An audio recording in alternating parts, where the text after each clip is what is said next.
Hey there folks, welcome to our cozy nook of tales and adventures. Today, like every episode, we're unlocking the doors of imagination to explore new worlds, meet fascinating characters, and experience unique emotions. I promise to take you on an unforgettable journey through the power of words. So get comfy, grab your favorite drink, snuggle into that perfect spot, and get ready to lose yourself in a new story. Leave the outside world behind for a while, and dive with me into the depths of storytelling. If you enjoy our content and want to support the channel, consider hitting the subscribe button and giving the video a thumbs up. Now, without further ado, let's dive into today's story.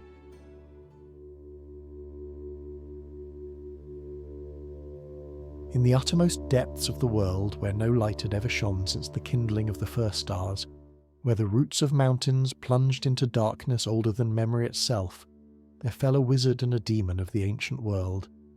Their battle had begun upon the bridge of Khazad-dûm, where fire and shadow had met the flame of Anor, but it did not end there. Down through the endless dark they tumbled, wizard and Balrog locked in mortal combat, their struggle echoing through caverns that had never known the tread of any living thing since the shaping of the world itself. Gandalf the Grey, servant of the secret fire, wielder of the flame of Anor, fell for what seemed an eternity. The darkness pressed upon him like a physical weight, yet still he fought, his staff blazing with white light that carved momentary paths through the absolute black. The Balrog's flames had dimmed in the fall, quenched by the cold waters of the abyss through which they plunged, but still the demon's malice burned hot, its ancient hatred undimmed by the depths into which they descended. They struck the bottom at last, crashing into waters so cold they might have been the tears of the Valar themselves, shed at the breaking of the world. Here, in pools that had lain still and silent since before the rising of the sun and moon, wizard and demon continued their desperate struggle. The Balrog, its fire extinguished but its fury undiminished, became a thing of slime and shadow, grasping at Gandalf with claws that sought to drag him down into the lightless deep. But Gandalf would not yield. Even as his strength faltered and his body screamed for rest that could not come, he fought on.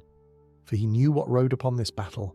He knew that far above, in a world that seemed impossibly distant now, his companions continued their journey toward a doom that would require every ounce of hope and courage they could muster. He could not let this creature of shadow escape to trouble them further. He could not fail, and so they fought, through tunnels gnawed by nameless things that had never seen the light, up stairs carved in ages beyond reckoning, climbing ever higher toward the peak of Xirac-Sigil. The battle lasted days beyond counting, a contest of wills and power that would have destroyed any lesser beings. Gandalf pursued his enemy relentlessly, driving the demon upward through the mountain's secret ways, through passages that even the dwarves in their deepest delving had never discovered. At last they emerged upon Durin's tower, at the very pinnacle of the Silvertine, where the air was thin and the stars wheeled overhead in their eternal dance. Here the Balrog rekindled its flames, becoming once more a creature of fire and terror, its shadow stretching across the mountain top like a dark wing of despair. And here Gandalf made his final stand. The battle upon the peak was witnessed by none save the distant eagles, who would later speak of it in hushed tones to those few who could understand their ancient tongue. They told of lightning that split the sky, of thunder that rolled across the mountains like the drums of doom itself. They spoke of a light so bright it seemed the sun itself had descended to wage war upon the dark, and of a darkness so profound it threatened to swallow even that blazing radiance. When at last the Balrog fell, its fire extinguished forever, tumbling from the mountainside to shatter upon the rocks far below, Gandalf collapsed upon the snow. His body was broken, his spirit stretched beyond endurance. The flame of his life guttered like a candle in a storm, flickering ever lower, until at last it seemed to go out entirely. And in that moment of passing, Gandalf the Grey was no more. Yet death is not always an ending. For those who serve powers greater than themselves, for those whose purpose remains unfulfilled, the darkness between stars can be merely a doorway to something new. Gandalf's spirit, freed from its broken vessel, drifted through realms that mortal minds cannot comprehend. He passed through gates of silver and gold, through halls of eternal twilight, and gardens where the flowers sang in voices of pure light. Time had no meaning in that place, beyond the circles of the world. Gandalf wandered through memories that were not his own, through visions of ages past and yet to come. He saw the music of creation, heard the first notes of the Anulindale that had shaped all that was, is, and would be. He witnessed the forming of Arda and the kindling of the first lights, the awakening of the elves and the rising of the sun. He saw too the shadow that had marred the music from its very beginning, the discord that had woven itself through the tapestry of creation like a dark thread through cloth of gold. And in seeing all this, Gandalf understood at last the full measure of his task. He had been sent to Middle-earth as Olorin, one of the Maiar, clothed in the flesh of an old man so that he might walk among the peoples of that troubled land and offer them counsel and hope. But he had been limited, constrained, forbidden to match power with power against the enemy. That prohibition had served its purpose, for it had forced him to work through others, to kindle courage and wisdom in hearts that might otherwise have despaired. But now, in this place beyond time and death, Gandalf felt a new purpose settling upon his shoulders, like a mantle of purest light. The battle against the shadow was entering its final phase. The One Ring had been found, and even now the fate of all Middle-earth balanced upon a knife's edge. The restrictions that had bound him before could no longer apply. He was needed, not as a guide walking in the shadows, but as a beacon blazing forth against the dark. And so it was that Gandalf was sent back. Not as he had been, grey and wandering, his power hidden beneath the guise of age and weariness, but renewed, transformed, clad in white as befitted the head of his order. The Astari had been 5 when they first set foot upon the shores of Middle-earth, 5 wizards sent by the Valar to contest the will of Sauron. But Saruman had fallen into shadow, seduced by his own pride and the whispered promises of the Dark Lord. Radagast had lost himself in the wilds, his attention consumed by the beasts and birds he loved. And the 2 blue wizards had passed into the east, their fate unknown to any who remained in the western lands. Gandalf alone had remained true to his purpose. Gandalf alone had fought and fallen and risen again. And so to Gandalf fell the mantle that Saruman had forfeited, the title of White that marked him as the chief of his order. He opened his eyes upon the peak of Ziraxagil, and the first thing he saw was stars. They wheeled overhead in patterns he knew as well as his own name, constellations that had guided him through countless journeys across the wide lands of Middle-earth. For a long moment he simply lay there, feeling the cold stone beneath his back and the thin mountain air filling his lungs. He was alive, more than alive. He was renewed. Slowly Gandalf rose to his feet. His body was different now, stronger and more vital than it had been in many an age. The weariness that had accumulated over 2,000 years of wandering seemed to have fallen away like a discarded cloak. His robes, once grey and travel-stained, now shone with a white radiance that seemed to come from within rather than without. His staff, which had shattered upon the bridge, had been restored, its wood smooth and pale as bleached bone. He looked down at his hands and found them the same as they had always been, weathered and strong, the hands of one who had worked and fought and healed throughout the long years. But there was a light within them now, a power that had always been present but had been constrained, dampened, hidden away. No longer. Gandalf the White stood upon the mountain peak and turned his gaze southward, towards distant lands where shadows gathered and hope grew thin. He could feel them out there, the companions he had left behind, struggling on against impossible odds. Frodo and Sam trudging ever deeper into the enemy's domain, Aragorn and Legolas and Gimli searching for Merry and Pippin across the plains of Rohan. Each of them carrying burdens that would have crushed lesser souls, each of them clinging to hope despite the darkness that pressed in from every side. They would need him. They would need the light he now carried, the wisdom he'd gained in the spaces between death and life. The war against Sauron was far from over, and the darkest hours still lay ahead. But Gandalf had returned, and with his return came a new hope. Fragile perhaps, but burning all the brighter for the shadows that surrounded it. He began his descent from the mountain, his steps sure despite the treacherous terrain. There was much to do and little time in which to do it. The forces of darkness were gathering, preparing for an assault that would determine the fate of all free peoples. Saruman had to be confronted and his treachery exposed. Theoden King had to be awakened from the spell that held him in thrall, and somehow, against all odds, the ring-bearer had to be protected long enough to complete his terrible task. The White Wizard had returned to Middle-earth, and the world would never be the same.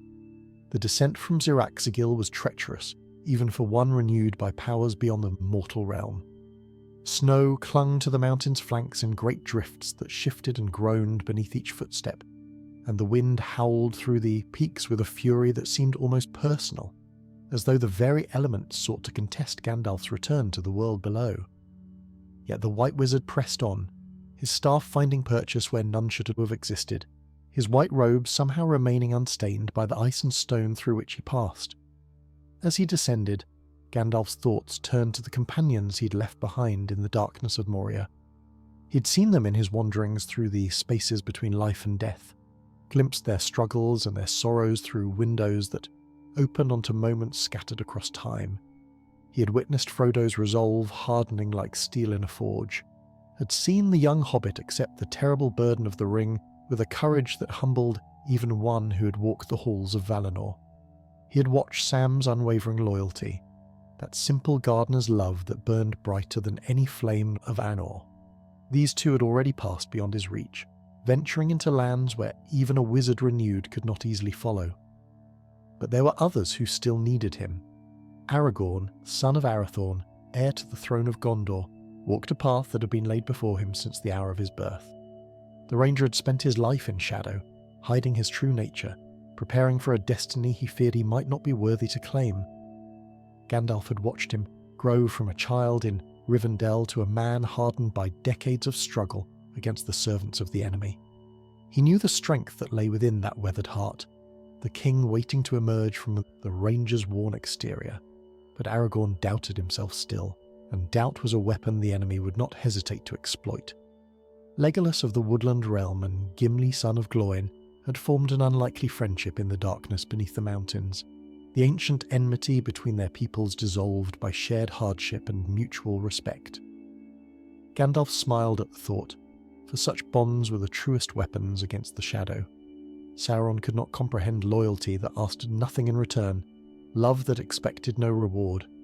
These things were foreign to his nature and therefore invisible to his sight. The friendship of an elf and a dwarf would seem a small thing to the Dark Lord beneath his notice, unworthy of concern, and in that dismissal lay the seeds of his defeat. But it was the two youngest members of the Fellowship who occupied Gandalf's thoughts most deeply as he picked his way down the mountain treacherous slopes. Merry and Pippin, those irrepressible hobbits who had stumbled into adventure through a combination of loyalty and mischance, had been taken by the enemy. Gandalf had seen this too, in the visions that had come to him in the spaces between worlds. He had watched the Uruk-hai carry them across the plains of Rohan, had seen the terror in their eyes and the courage they summoned despite their fear. Yet even in captivity, those two managed to set in motion events that would reshape the war to come. Their escape into Fangorn Forest had awakened something ancient and powerful, something that had slumbered for ages beyond counting. The Ents were stirring, and when they finally moved, the world would tremble beneath their wrath. Saruman, in his arrogance, had made an enemy of the shepherds of the trees, and he would pay dearly for that mistake.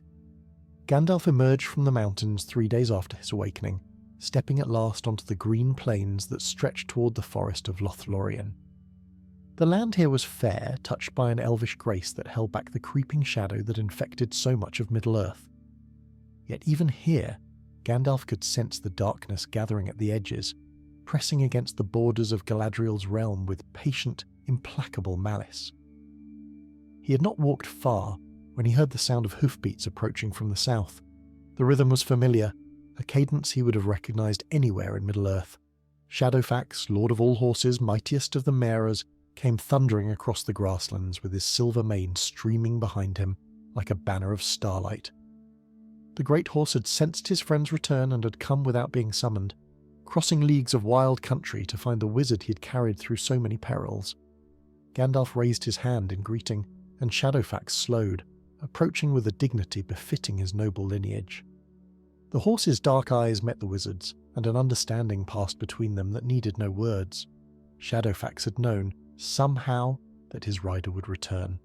He had refused all other masters during Gandalf's absence, allowing no one to mount him, waiting with a patience that had puzzled even the wise horse lords of Rohan. Gandalf laid his hand upon Shadowfax's neck, feeling the powerful muscles beneath the silver coat, the steady heartbeat of a creature born to run like the wind itself. Together, wizard and horse had travelled the length and breadth of Middle-earth, bearing tidings of hope and warning wherever they were needed. Now they would ride once more, and the enemies of the free peoples would learn to fear their coming. He mounted without saddle or bridle, for Shadowfax bore no tack, and needed no guidance from reins or spurs. The great horse responded to thought and desire, moving as an extension of his rider's will. They set off toward the east, toward the golden wood of Lothlorien, where Gandalf knew answers and aid awaited.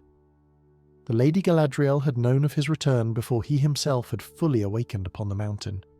She had seen it in her mirror, that basin of silver water that showed visions of what was, what is, and what yet might be. Gandalf could feel her awareness touching his mind as he approached her borders, a gentle inquiry followed by a wave of welcome so warm it brought tears to his ancient eyes. He found her waiting at the edge of her realm, standing beneath the silver boughs of the malon trees, her white gown shimmering with a light that seemed to come from within. She was beautiful beyond mortal reckoning, this elven queen who had witnessed the light of the two trees in the uttermost west, who had walked in Valinor before the sun and moon were made. Yet there was a sadness in her eyes that even her joy at Gandalf's return could not fully dispel.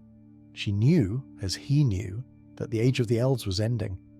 Regardless of how the war against Sauron concluded, whether in victory or defeat, the time of her people in Middle-earth was drawing to a close. The three rings that had preserved and protected the elven realms would lose their power when the one was destroyed, and with that loss would come a fading that could not be halted or reversed. Lothlorien would diminish, Rivendell would empty, and the elves would sail into the west or dwindle into shadows of their former glory.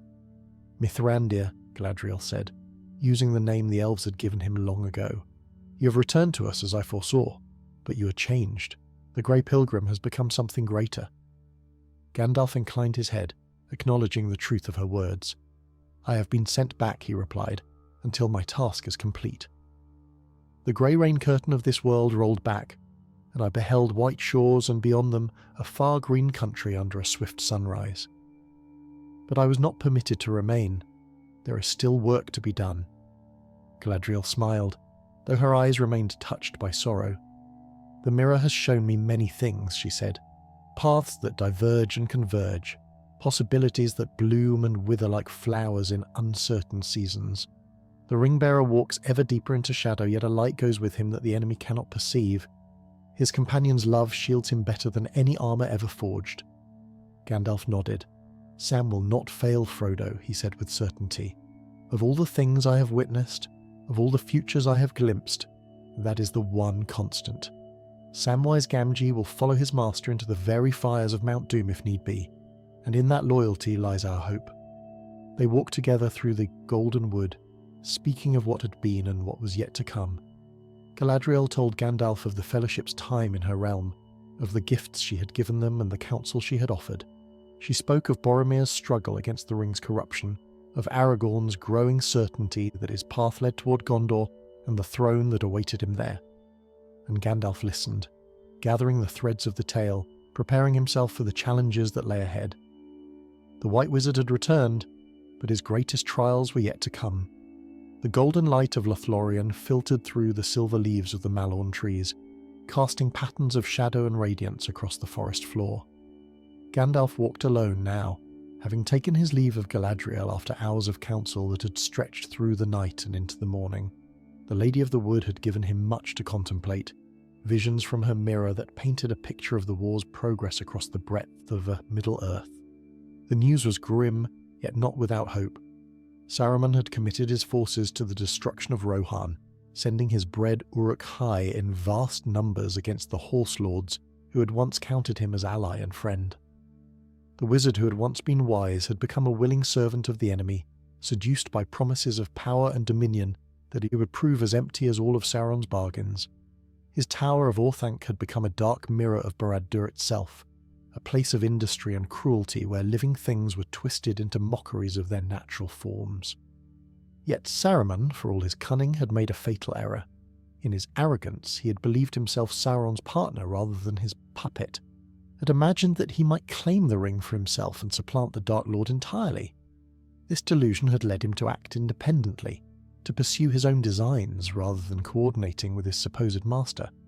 The attack on Rohan served Saruman's ambitions, not Sauron's strategy, and this division of purpose had created an opportunity that the Free Peoples might yet exploit. Gandalf paused beside a stream that wound its way through the heart of the wood, its waters silver bright and sweet beyond the taste of any other spring in Middle-earth. He knelt and cupped his hands, drinking deeply of the elvish water, feeling its cool clarity spread through his renewed form like a blessing whispered in a forgotten tongue. So much had changed since he had fallen in Moria, and yet the essential struggle remained the same. Light against darkness, hope against despair, the small and humble standing firm against powers that sought to crush all opposition beneath their iron will. The hobbits had taught him that lesson, in their way. Those simple folk of the Shire, with their love of good food and comfortable homes, their gardens and their festivals and their utter disregard for the great matters that occupied the minds of wizards and kings, they possessed a strength that the wise often overlooked, a resilience born not of power or knowledge, but of something far more fundamental. They cared for one another, these hobbits. They valued kindness and loyalty above all else. And in a world where darkness sought to corrupt every heart, such simple virtues became weapons more potent than any sword. Frodo carried that strength within him, though he himself might not recognize it. The ring whispered constantly in his mind, seeking to turn him toward despair and surrender, but something in the hobbit's nature resisted its corruption. Perhaps it was his love for the Shire and all he had left behind. Perhaps it was his friendship with Sam, that unshakable bond that anchored him when the shadows pressed too close. Whatever its source, that inner light had carried Frodo further than anyone could have expected, and Gandalf dared to hope it might carry him further still. The wizard rose from the stream bank and continued his walk through the Golden Wood. He had one more task to complete before departing Lothlorien, one more conversation that needed to happen before they rode forth to rejoin the war. Celeborn, Lord of the Galadrim, awaited him in a glade where the trees grew in a perfect circle, their branches interweaving overhead to form a living dome of silver and gold. The Elven Lord stood motionless as Gandalf approached, his ageless face betraying none of the turmoil that surely churned within. Celeborn had lived through ages of sorrow and loss, had witnessed the destruction of Doriath and the drowning of Beleriand, had watched friends and kinsmen sail into the west one by one until he stood among the last of his kind remaining in Middle-earth. Yet he remained, bound by love for his lady and duty to his people, holding fast against the fading that crept ever closer with each passing year. Mithrandir, Celeborn said, his voice as deep and resonant as the roots of mountains. My lady has told me of your counsel, and of the paths you intend to walk. You go to Rohan, to contest Saruman's treachery, and awaken the king from his enchanted slumber. Gandalf nodded, his white staff gleaming in the dappled light. Theoden has been ensnared by Saruman's voice, spoken through the mouth of his counsellor Grima. The king believes himself old and weak, sees enemies where friends stand and friends where enemies lurk. If Rohan is to survive the storm that approaches, its king must be freed from this web of lies. Celeborn's eyes darkened with concern. Saruman was once counted among the wise, he said. His voice held power even before he turned to shadow. To break his hold on Theoden's mind will require more than counsel and persuasion. It will require confrontation, a matching of will against will. I'm prepared for such a contest, Gandalf replied, and there was a weight in his words that had not been present before his fallen return. I am no longer the grey wanderer who walked in shadow and spoke in riddles. The constraints that once bound me have been lifted. Saruman will find that his former colleague has become something he does not expect. The Elven Lord studied Gandalf for a long moment, reading in the wizard's bearing and presence the truth of his transformation. At last, Celeborn inclined his head in acknowledgement. Then go with our blessing, Gandalf the White. The Galadrim will guard these borders against the darkness that presses from the east, but our strength diminishes with each passing season. The fate of Middle-earth rests now with others, with men and hobbits and those few who still dare to oppose the shadow. They spoke for a while longer of strategic matters, of the movements of enemy forces and the disposition of allies scattered across the land. Celeborn provided what intelligence his scouts had gathered, painting a picture of a world teetering on the brink of catastrophe, The forces of Mordor were massing for an assault that would dwarf any previous attack. Sauron had gathered armies from every corner of his dark domain, legions of orcs and trolls, men from the east and south who had pledged their swords to the Shadow's cause. When this host finally moved, it would sweep across the lands of the free peoples like a tide of destruction, overwhelming all resistance through sheer weight of numbers. Yet even as Celeborn described the gathering doom, Gandalf felt not despair but a strange certainty. The enemy's strength was indeed vast, perhaps greater than any force that had marched in Middle-earth since the War of Wrath at the end of the First Age. But strength alone did not determine the outcome of wars. Sauron had poured the greater part of his native power into the ring, binding his fate to that small circle of gold. While the ring existed, he could not be truly defeated, but neither could he be truly secure. The possibility of its destruction hung over him like a sword suspended by a thread, and all his vast armies, all his terrible servants, could not eliminate that vulnerability.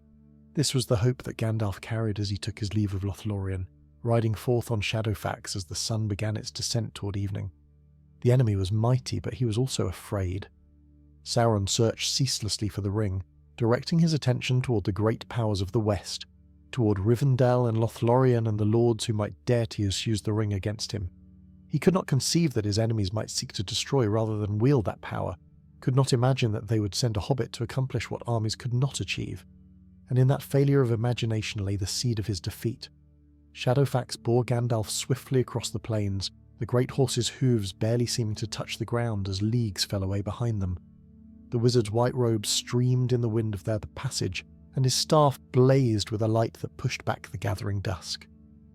They rode through the night and into the following day, pausing only when Shadowfax required rest, pressing ever westward toward Rohan and the confrontation that awaited. The land changed as they travelled, the lush grasslands giving way to rougher terrain marked by rocky outcroppings and stunted trees. This was the border country between Lothlorien and Rohan, a region that had once been fair but now showed signs of the Shadow's creeping influence. The grass grew sparser here, the water in the streams tasted faintly of iron, and the birds that should have filled the air with song were strangely absent. Gandalf noted these signs with growing concern. The corruption spread faster than he had anticipated, seeping into the very bones of the earth. The third dawn since leaving Lothlorien found Gandalf at the edge of Fangorn Forest, that ancient woodland whose dark boughs had witnessed the awakening of the world itself. The trees here were older than memory, their roots drinking deep from springs that had bubbled forth in the years before the sun first rose. They remembered things that even the elves had forgotten, carried within their slow-growing hearts the echoes of songs sung when Middle-earth was young and unmarred by shadow. Gandalf dismounted from Shadowfax and approached the forest's edge with reverence. The trees seemed to lean toward him, their leaves rustling in a wind that touched nothing else, their branches creaking with voices that spoke in languages older than any tongue still spoken in the world. They recognized him, these ancient shepherds of the wood, recognized the power that burned within his renewed form, and more than recognition, there was welcome in their murmuring, a greeting extended to one who had always walked softly among growing things. Something stirred in the forest depths, a presence vast and slow that had been roused from slumber by events that had transpired in recent days. Gandalf felt it moving toward him, felt the ground tremble with footsteps that fell like the heartbeat of the earth itself. He waited patiently, his staff held loosely in his hand, watching as the shadows between the trees began to part. Treebeard emerged from the forest like a hill deciding to take a walk. The Ent towered above Gandalf, his bark-like skin weathered by ages beyond counting, his eyes deep as wells that had been filling with wisdom since the stars were kindled. Moss grew in his crevices like a green beard, and his voice when he spoke was like the groaning of roots seeking water far beneath the soil. Hum, the Ent rumbled, peering down at Gandalf with something that might have been surprise. A wizard, yes, but not the grey one I remember. You have changed, Gandalf. Changed like a seed that has finally found the courage to become a tree. Gandalf smiled, tilting his head back to meet Treebeard's ancient gaze. I have been through fire and water, old friend, through the deepest caves and the highest peaks. Death touched me with its cold fingers, and I was sent back, renewed for the task that remains undone. Treebeard considered this for a long moment, his thoughts moving at the measured pace of all his kind. The Ents did not hurry, for they had learned through long experience that hasty decisions often led to regret. But when they finally moved, when they finally acted, their power was beyond anything the younger races could match. "The little ones came through my forest," Treebeard said at last. "The small folk, the hobbits. They told me of their journey, of the darkness they fled and the friends they had lost. One of them spoke of you, Gandalf, spoke of your fall with tears in his eyes." "Merry and Pippin," Gandalf said softly. "They escaped from the orcs that captured them." "Whom? Yes, escaped and found their way to me. Brave little creatures, though far too hasty. They spoke of Saruman and his treachery, of the orcs that pour from Isengard like maggots from rotting wood. They spoke of trees cut down and burned, of forests torn apart to feed the wizards' furnaces." Treebeard's voice deepened with anger, the sound rolling through the forest like distant thunder. "Saruman will learn that trees have long memories and longer reach. The Ents are going to war." Gandalf felt hope kindle brighter within his heart. If the Ents marched against Isengard, Saruman's power base would be destroyed. The wizard might escape, might flee to some other stronghold, but his army of Uruk-hai would be crushed between the wrath of the trees and the spears of Rohan. The threat to the Horse Lords would be eliminated, freeing them to turn their attention eastward where the greater danger loomed. "This is news beyond price," Gandalf said. "Long have the Ents remained apart from the struggles of the other peoples, and none would have blamed you for continuing in that seclusion. But Saruman has made the mistake of wounding those who remember every wrong done to them, and his punishment will be terrible indeed." Treebeard shifted, his massive form creating sounds like the settling of a mountainside. "We march tonight, when the moon rises. All the Ents who remain in Middle-earth will answer the call. Hjorns too, the wild trees whose anger has long been building. Isengard will fall before dawn breaks twice. And Merry and Pippin, they will come with us," Treebeard replied. "They have earned that right. Little hobbits with great hearts, they reminded me what it means to care about things beyond my own forest. Perhaps that is the gift of mortals, their passion, their haste. They burn so briefly, yet they burn so bright."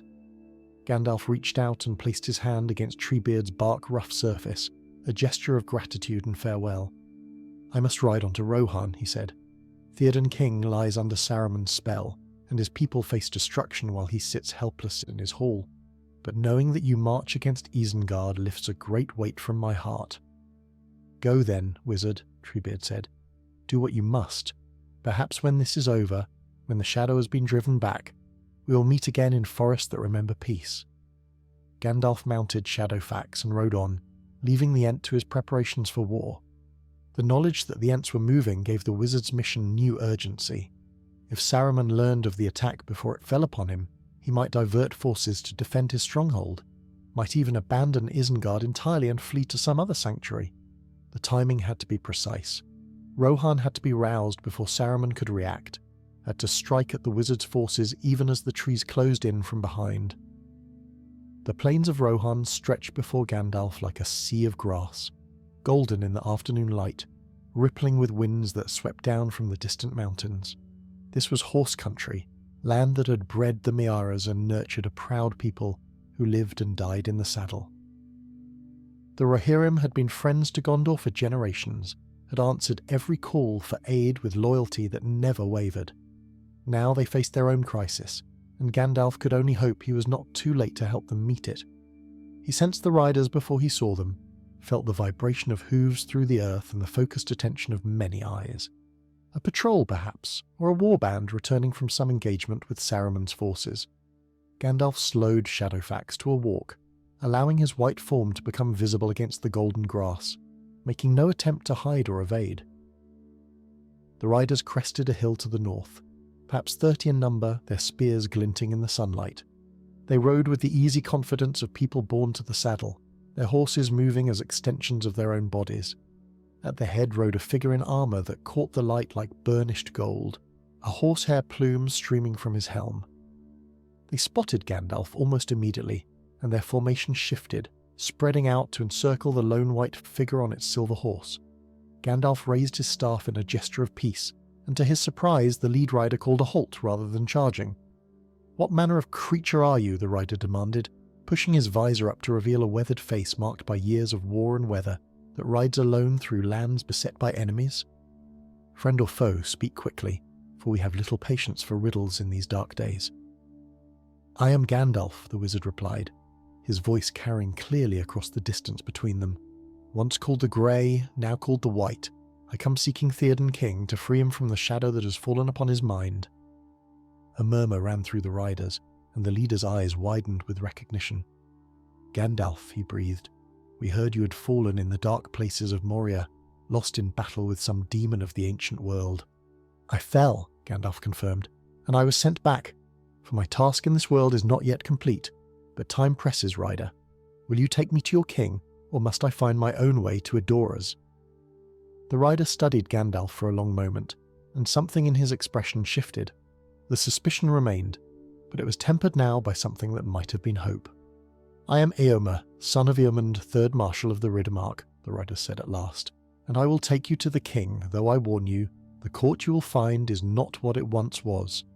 Grimmer Wormtongue has poisoned all ears that might hear truth, and Theoden sits in darkness while his kingdom crumbles around him. Then let us ride, Gandalf said, for darkness can be lifted, and ears can be opened again. The ride to Adoras took the better part of 2 days, for even Shadowfax could not run without rest forever, and Yoma's horses, though bred from the finest stock in Middle-earth, could not hope to match the pace of the Lord of all Mearas. They travelled in stages, the Rohirrim riding hard until their mounts began to flag, then resting while Gandalf pressed ahead to scout the land before them. It was during these solitary rides that the wizard truly began to grasp the depth of Rohan's peril. The signs of war were everywhere. Burned farmsteads sent columns of smoke into the sky. Their owners fled or slain. Herds of horses ran wild across the plains, their keepers vanished. Twice Gandalf came upon the aftermath of battles, the ground churned by hooves and feet, the grass stained dark with blood that had not yet been washed away by rain. The bodies had been gathered and burned in the fashion of the Rohirrim, great pyres that still smouldered with the remains of warriors who had died defending their homeland. Yet for all this evidence of conflict, Gandalf saw few living soldiers. The patrols that should have been riding the borders were absent, called back to Adoras by orders that made no strategic sense. The beacon towers that should have been manned and ready stood empty, their signal fires cold. Saruman's influence working through Grimmer Wormtongue had paralysed Rohan's defences at precisely the moment when they were most desperately needed. Irma confirmed these observations when they made camp on the second night. The riders huddled around small fires that cast flickering shadows across their grim faces. The Marshal spoke of his frustration in tones that bordered on despair, telling of counsel ignored and warnings dismissed. Wormtongue had convinced the king that the true threat came not from Isengard but from within, that traitors lurked among his own people waiting for an opportunity to seize power. My sister Eowyn tends the king now, Yuma said, his voice heavy with worry. She alone among those in the Golden Hall has not fallen under Wormtongue's spell, but her influence is limited. The king sees her as a child still, too young to understand the complexities of rulership, and Wormtongue, he added with barely concealed disgust, looks upon her with an appetite that makes my sword hand itch. Gandalf nodded, filing this information away for later consideration. The dynamics of Theoden's court would be important when the time came for confrontation. Every ally within those walls, no matter how seemingly powerless, might prove crucial in breaking Saruman's hold on the king's mind. They reached Adoras on the morning of the third day, and Gandalf felt his heart clench at the sight of the Golden Hall standing atop its hill. Meduseld had been a wonder in its prime, a palace of carved wood and gleaming thatch that shone like a second sun when the light struck it at the proper angle. But the gleam was tarnished now, the wood weathered and grey, the banners that should have streamed from every pole hanging limp and faded. It was as though the very building reflected the malaise that had fallen upon its master. The gates of the city stood open but guarded, and the men who manned those gates watched the approaching riders with suspicion that bordered on hostility. Even when they recognised Eomer, their attitude shifted only slightly, wariness replacing outright distrust. Gandalf noted how they avoided meeting the Marshal's eyes, how their hands strayed toward their weapons when they thought themselves unobserved. Wormtongue has been busy, Gandalf murmured. He has taught them to fear their own defenders. Yma's jaw tightened. He will answer for that teaching. They dismounted in the courtyard below the Golden Hall, and Gandalf could feel the weight of countless eyes upon him as he approached the great doors. The guards there were more alert than those at the gate, and their commander stepped forward to block the wizard's path. "Your weapons," the man said flatly. "None may enter the king's presence bearing arms." Gandalf had expected this and surrendered his sword without protest, but when the guard reached for his staff, the wizard's hand tightened around its pale wood. "You would not part an old man from his walking stick," Gandalf said mildly. "The road has been long, and my legs are not what they once were." The guard hesitated, glancing at his fellows for guidance. Something in Gandalf's eyes gave him pause, a depth that suggested the old man might be considerably more than he appeared. Finally, with obvious reluctance, he stepped aside. "The king will see you," he said, "but be warned, stranger. Grimmer Wormtongue speaks with the king's voice now, and he does not welcome uninvited guests." The interior of Meduseld was as diminished as its exterior. The great fires in the central hearth burned down to sullen embers that cast more shadow than light. The tapestries that lined the walls depicted scenes of glory and triumph, but their colours had faded, their threads grown thin with neglect. And at the far end of the hall, slumped upon a throne that seemed far too large for his withered frame, sat Theoden King. Gandalf barely recognised him. The man who had once led charges that broke enemy lines, whose voice had rallied his people through crisis after crisis, now appeared ancient beyond his years. His skin hung loose on his bones, his eyes were rheumy and unfocused, and his hands trembled constantly where they rested on the arms of his throne. He looked like a corpse that had not yet realised it should lie down. Beside the throne, leaning close to whisper in the king's ear, crouched a figure that made Gandalf's skin crawl with instinctive revulsion. Grimmer Wormtongue was pale as a creature that had never seen sunlight, his hair lank and greasy, his eyes perpetually narrowed in calculation. He looked up as Gandalf approached, and something flickered in those eyes, something that might have been recognition or fear or both. "My lord," Wormtongue hissed, his voice carrying clearly in the silent hall, "here comes a herald of woe. Gandalf Stormcrow they call him, for he appears only when trouble follows close behind. What ill tidings do you bring to darken our doors, old man?" Gandalf stopped a dozen paces from the throne, his staff clicking against the stone floor with each step. He did not respond to Wormtongue's greeting, and instead fixing his gaze upon Theoden himself. "Hail, Theoden son of Thengel," Gandalf said, his voice filling the hall. "Too long have you sat in shadows listening to twisted counsel. Your son rides to war without his father's blessing. Your nephew is branded traitor for defending your borders, and all the while your true enemy laughs from his tower, watching your kingdom crumble from within." Theoden stirred, his clouded eyes slowly focusing on the white figure before him. There was confusion in his gaze, and beneath it, something that might have been the faintest spark of recognition. "I know you," the king mumbled, "from before, from when things were different." "You do know me," Gandalf agreed, taking another step forward. "I am Gandalf, and I have returned to remind you of who you once were. Not this hollow shell that sits in darkness, but Theoden King, Lord of the Mark, Rider of the North Wind." Wormtongue's face contorted with fury. "Guards," he shrieked, "remove this conjurer. He seeks to bewitch the king with his wizard's tricks." Men moved forward from the shadows, but Gandalf raised his staff, and a light blazed forth that froze them in their tracks. The pale wood gleamed like a captured star, and Gandalf's voice rolled like thunder through the hall. "Be silent, and keep your forked tongue behind your teeth. I have not passed through fire and death to bandy words with a witless worm." He turned his blazing gaze upon Theoden, and his voice softened and became almost gentle. "Come back, Theoden, son of Thengel. Come back from the shadows. Your people need you." The light from Gandalf's staff filled Meduseld with a radiance it had not known since the shadow first fell upon its master. Dust motes danced in beams that pierced the gloom like spears of pure starlight, and the guards who'd moved to seize the wizard fell back, shielding their eyes from a brilliance that seemed to burn away the cobwebs of fear and suspicion that had clouded their minds. Wormtongue shrieked, a sound like metal scraping against stone, and threw himself backward from the throne. His pale hands came up to cover his face, and through his splayed fingers, Gandalf could see eyes wide with terror. The councillor had seen power before, had witnessed Saruman's workings in the depths of Orthanc, but this was something different.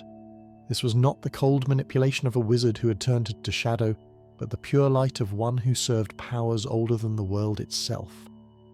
Theoden King remained seated, his withered form trembling as two forces warred for possession of his mind. His lips moved soundlessly, forming words that could not quite escape, and his hands gripped the arms of his throne with a strength that seemed impossible for one so diminished.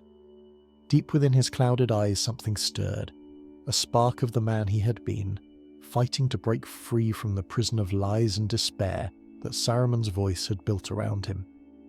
Gandalf approached the throne, his steps measured and deliberate.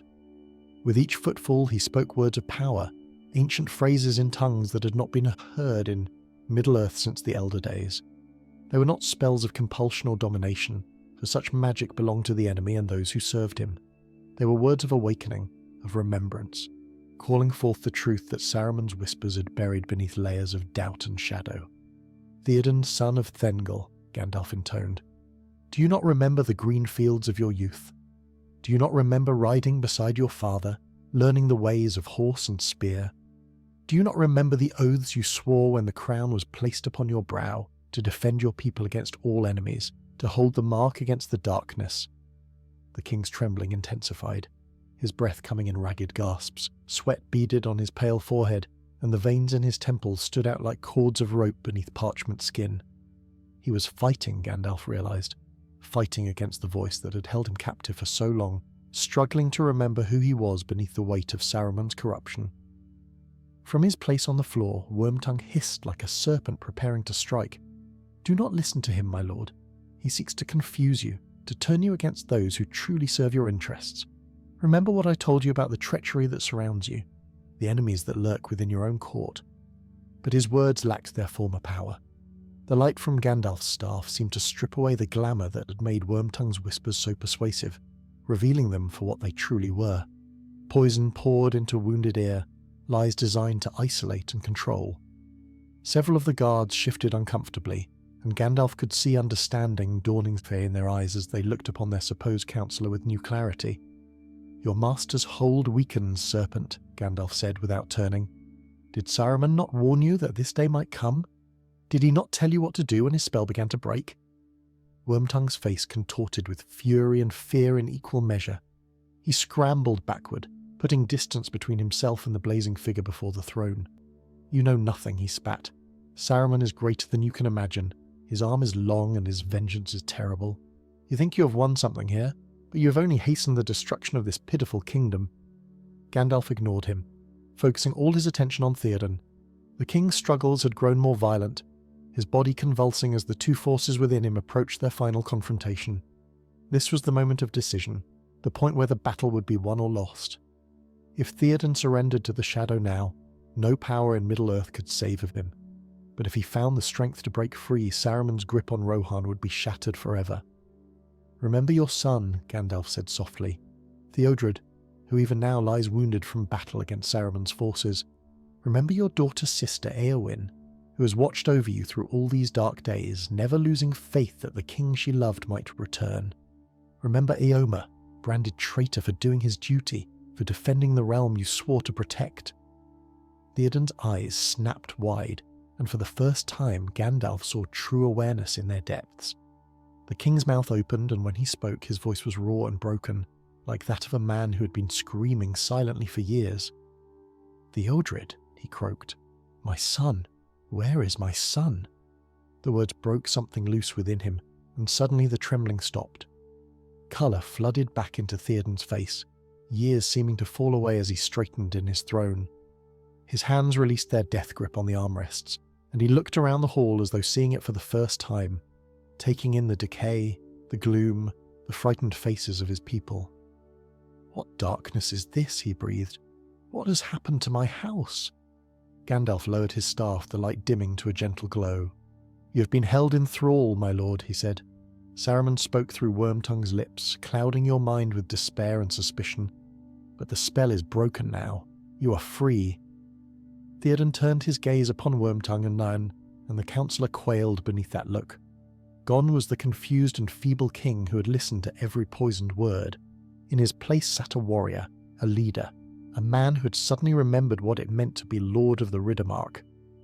"You," Theoden said, and his voice held an edge that could have cut steel. "I welcomed you to my court. I trusted you with my counsel, and all the while you served my enemy, turning me against my own blood, leading my kingdom to ruin." Wormtongue tried to speak, tried to summon the silver tongue that had served him so well, but the words would not come. The power that had made his whispers so compelling was gone, stripped away by Gandalf's light. He was just a man now, pale and trembling, facing the wrath of the king he had betrayed. "My lord," Ymer stepped forward, his hand on his sword hilt. "Let me deal with this traitor as he deserves. His crimes cry out for justice."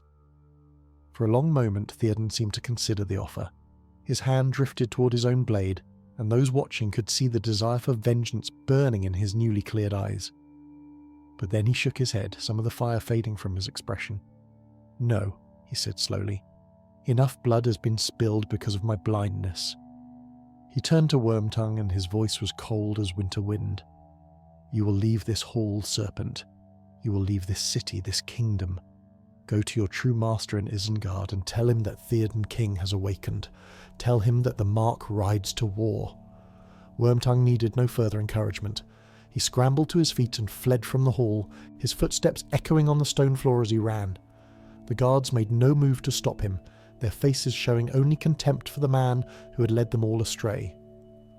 When the doors had slammed shut behind him, Theoden rose from his throne for the first time in months. His legs were unsteady, weakened by long disuse, but he refused the hands that reached out to support him. Step by step he walked to the great doors of Meduseld and threw them open, letting the sunlight stream into the hall like a flood of gold. The people of Edoras had gathered in the courtyard below, drawn by rumours of what was transpiring in the Golden Hall. They looked up as their king appeared in the doorway, and a sound rose from the crowd, a sound that began as whispered disbelief and swelled into a roar of joy. Theoden King had returned to them, and for the first time in what felt like an age, hope lived again in Rohan. Gandalf watched from within the hall, a small smile playing at the corners of his mouth. The first battle had been won, but the war was far from over. Saruman's armies still marched, and the greater shadow of Mordor loomed ever larger on the eastern horizon. The days that followed Theoden's awakening were filled with feverish activity as Rohan prepared for the storm that all knew was coming. Messengers rode forth to every corner of the Mark, summoning the scattered riders to their king's banner. Smiths who had sat idle while their forges grew cold now worked day and night, hammering out spearheads and repairing armour that had been allowed to rust in the long months of neglect. The women of Edoras gathered provisions, knowing that the time might soon come when the Golden Hall could no longer shelter them. Gandalf watched these preparations with a mixture of pride and concern. The Rohirrim responded to their king's call with an enthusiasm that bordered on desperation, as though they sought to make up for lost time through sheer effort. But even the most optimistic assessment suggested that Theoden could muster perhaps 10,000 spears, and Saruman's host was rumoured to number 3 times that many. The mathematics of the coming battle were grim indeed, yet there was another factor that Gandalf kept to himself, a piece of knowledge that he shared with no one, not even the king. The Ents were marching, their ancient wrath finally roused to action by the destruction Saruman had wrought upon their forests. If Treebeard's timing held true, the trees would fall upon Isengard just as Saruman committed his forces to the assault on Rohan. The wizard would find himself caught between 2 enemies, his stronghold crumbling behind him while his army ground itself against the shields of the Rohirrim. But plans made in hope often foundered on the rocks of reality, and Gandalf knew better than to place too much faith in any single stratagem. Too many things could go wrong. The Ents might move more slowly than expected, or Saruman might learn of their approach and adjust his plans accordingly. The battle for Rohan would have to be fought on its own terms, without counting on rescue that might never arrive. On the 3rd day after his awakening, Theoden called a council of war in the great hall of Meduseld. The fires burned bright now, fed by servants who had rediscovered their pride in serving a king worthy of the name. Ymer stood at his uncle's right hand, restored to his position as Third Marshal, and heir to the throne since Theodred's wounds had proven mortal. The young prince had died 2 days past, never regaining consciousness, and his father had stood over his funeral pyre with dry eyes and a jaw set like iron. Gandalf had seen many kings process grief, and he recognised the signs of a wound that would never fully heal. But Theoden channeled his pain into purpose, transforming sorrow into determination. His son's death would be avenged, and the enemy who had ordered that death would pay in full. "My lords," Theoden began, his voice carrying to every corner of the hall, "scouts report that Saruman's host has departed Isengard, marching south through the Gap of Rohan. They number perhaps 30,000, a mix of Uruk-hai and the wild men of Dunland, who have long harboured grudges against our people. At their current pace they will reach the walls of Edoras within a week." A murmur ran through the assembled lords, and Gandalf saw fear in more than one face. 30,000 was more than anyone had expected, a host that could sweep across the Riddermark like a flood, drowning all resistance beneath its weight. "We cannot meet such a force in the open field," Ioma said bluntly. "Even with every rider we can muster, we would be overwhelmed by sheer numbers. The Uruk-hai are bred for war, and they do not break as easily as common orcs." "Then we do not meet them in the open," Theoden replied. "We ride to Helm's Deep."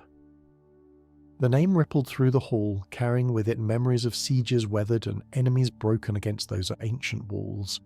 Helm's Deep was a fortress carved into the very bones of the White Mountains, a refuge that had sheltered the Rohirrim through crises beyond counting.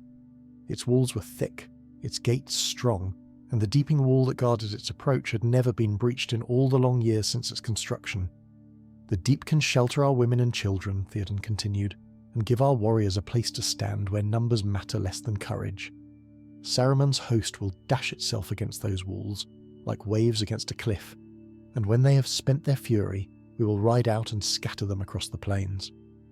Gandalf stepped forward, drawing the attention of every eye in the hall. "It is a sound plan, my lord, and I believe it offers our best hope of survival, but I would counsel one addition. Someone must ride to find aid, to seek reinforcements that might tip the balance in our favour." Theoden's brow furrowed. "Who would you have me send? Every rider will be needed at the Deep." "Not a rider of Rohan," Gandalf said. "Me. I will ride east, to seek help from those who might yet answer a call to arms. The enemy has allies scattered across these lands, and so too do we, if we have the courage to ask. And if you fail to find this help, if you return to find only corpses and ravens—" Gandalf met the king's gaze steadily. "Then I will have failed, and Rohan will have fallen despite our best efforts. But I do not believe that will be the end of the tale. There are powers in this world that Saruman does not understand, forces that work toward ends he cannot perceive. Have faith, Theoden King. The night is dark, but dawn is coming." The king studied the wizard for a long moment, and something passed between them, an understanding that needed no words. Theoden had learned the cost of despair, had spent months trapped in a prison of his own making. He would not return to that darkness now, no matter how grim the odds appeared. "Go then," Gandalf said at last. "Find what help you can. We will hold the Deep against all comers until you return."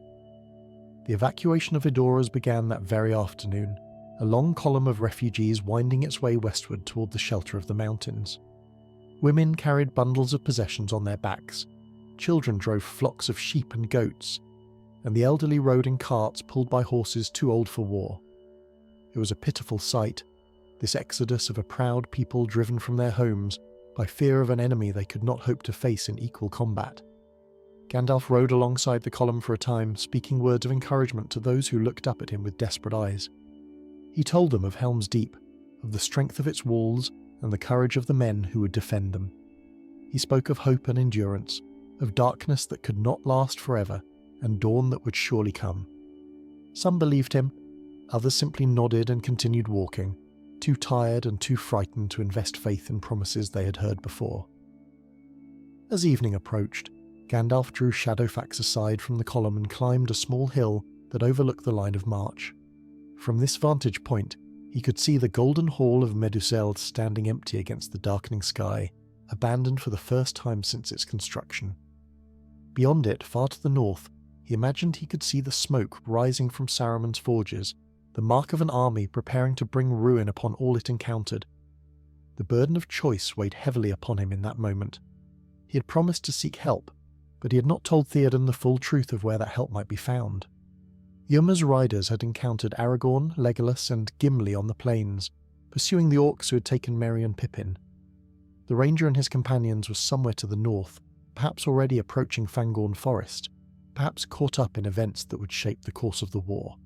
Gandalf needed to find them. He needed to bring Aragorn to Helm's Deep, not just for the sword arm the ranger could provide, but for the symbol he represented. The heir of Isildur, the rightful king of Gondor, fighting alongside the Rohirrim, would send a message that echoed far beyond the walls of any fortress. It would declare that the free peoples of the West stood united against the Shadow, that old alliances still held meaning in this darkest of hours. But first, he had a different errand to complete. First, he needed to ensure that the Ents had begun their march, that Isengard would face its reckoning even as Helm's Deep faced its trial. The strands of the web were drawing together, and Gandalf stood at their centre, pulling threads that stretched across hundreds of miles. He turned Shadowfax northward and gave the great horse his head. Shadowfax ran through the night like a silver ghost, his hooves barely seeming to touch the ground as leagues fell away beneath them. The stars wheeled overhead in their eternal dance, and the wind of their passage sang in Gandalf's ears like music from a realm beyond mortal ken. The great horse needed no guidance, sensing his rider's purpose and bending all his considerable will toward achieving it. Together they crossed the plains of Rohan in hours that would have taken ordinary horses days, eating up the distance between the refugee column and the eaves of Fangorn Forest. Dawn found them at the forest edge, where the ancient trees stood like sentinels guarding secrets older than memory. Gandalf dismounted and placed his hand against the bark of the nearest trunk, feeling the slow pulse of life that moved through the wood like blood through veins. The trees remembered him from his previous visit, and their whispered greeting carried hints of news that made his heart lift with renewed hope. The Ents had marched. Treebeard had kept his word, gathering his scattered kindred and leading them northward toward Isengard, with a fury that had not been seen since the Elder Days. The Wild Horns followed in their wake, a forest on the move, their ancient anger finally given direction and purpose. Saruman's stronghold would soon face a siege unlike anything its master had ever imagined, and the wizard who had built his power on the destruction of living things would learn that some victims refused to remain passive. But Gandalf had not come to Fangorn seeking news of Ents. He had come seeking 3 companions who had last been seen entering these woods in pursuit of captured hobbits. The forest was vast, and finding 3 mortals within its depths might have seemed an impossible task, but Gandalf had resources that ordinary searchers lacked. He closed his eyes and reached out with senses that transcended sight and sound, feeling for the presence of friends he had not seen since the breaking of the Fellowship. There. To the northeast, perhaps a day's journey into the forest's heart, 3 life flames burned bright against the general background of ancient vegetative awareness. One burned with the steady silver light of elvish immortality, another with the deep red glow of dwarven stubbornness, and the third with a flame that flickered between the grey of mortality and something brighter, something that spoke of a destiny not yet fully claimed. Gandalf smiled and began to walk, leaving Shadowfax to graze at the forest's edge. The great horse would come when called, but the paths the wizard needed to walk were too narrow for even the Lord of Horses to follow. The forest parted before him as he walked, branches lifting and roots smoothing themselves into something resembling a path.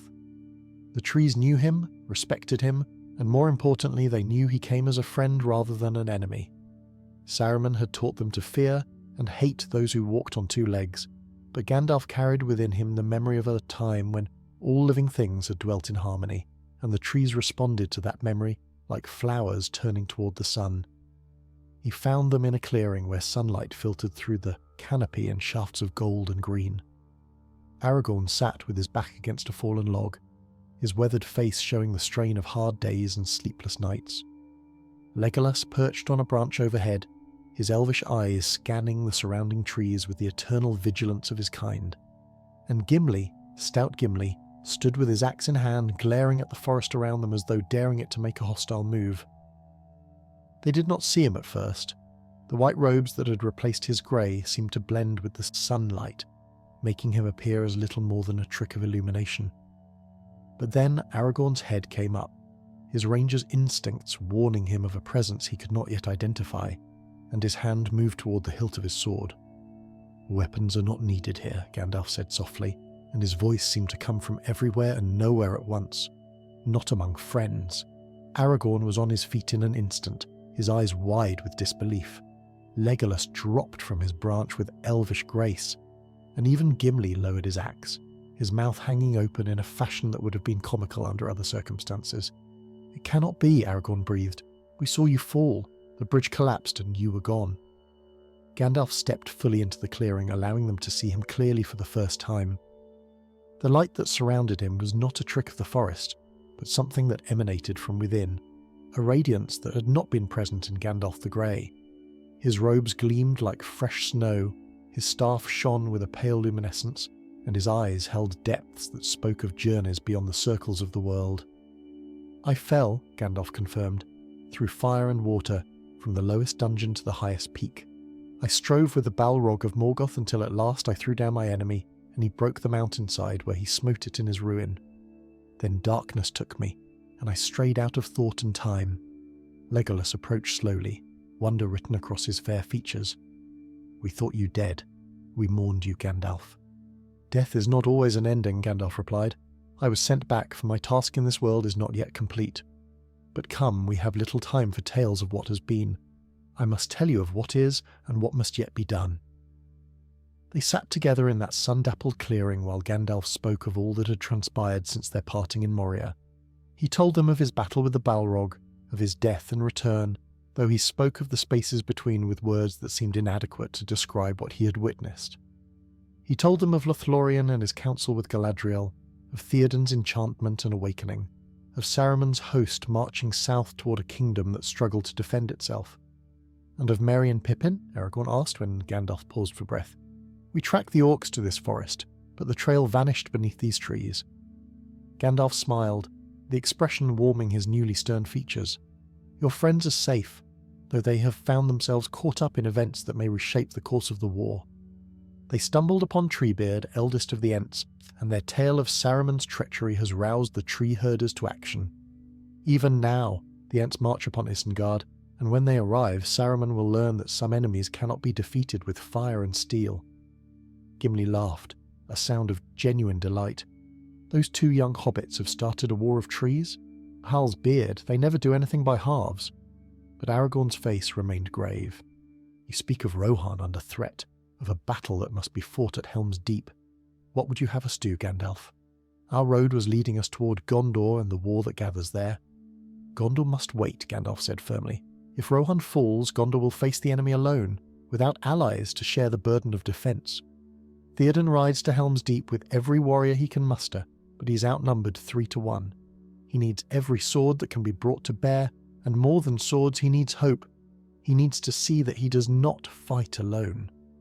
Aragorn was silent for a long moment, his grey eyes distant as he weighed the choices before him.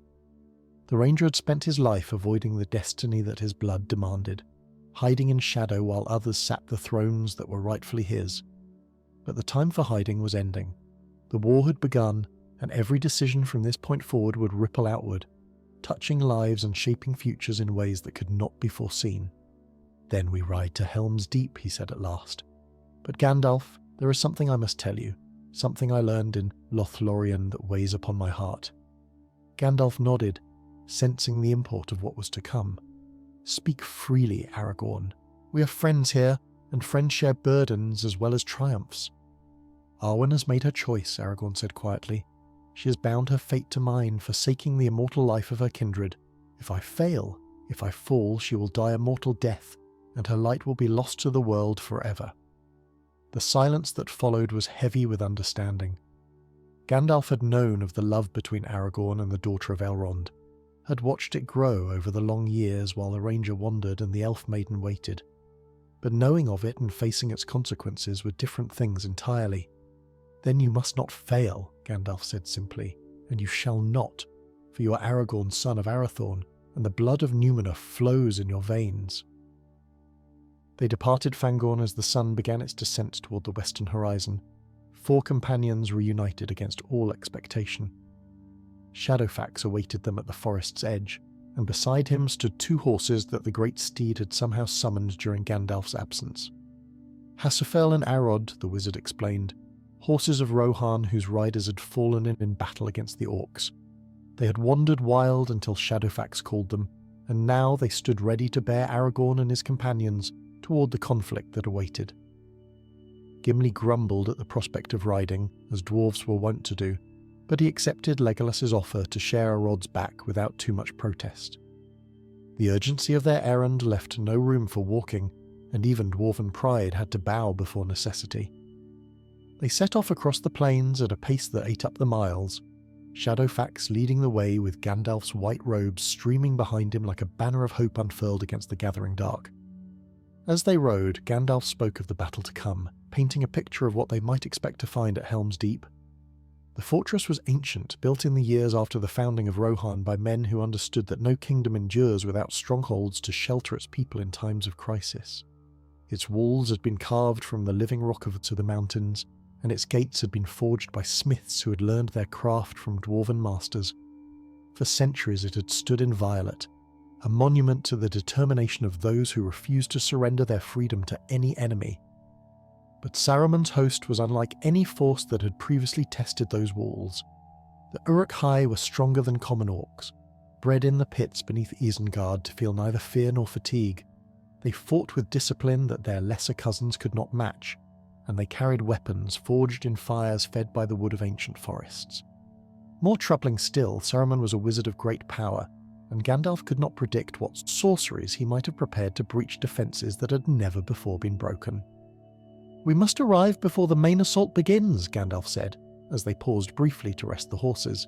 "Theoden has perhaps 3 days before Saruman's host reaches the deep. If we ride through the night, we can be there by dawn of the second day, with time enough to prepare what defences we may." Aragorn nodded grimly. "And what of the help you spoke of seeking? The reinforcements that might turn the tide?" Gandalf's expression became unreadable. "That matter is in hands other than mine. I have set certain events in motion, but their outcome remains uncertain. We must fight as though no help will come, while hoping that it does." They rode on through the night, the stars wheeling overhead in their eternal dance while the land unfurled beneath them like a dark tapestry.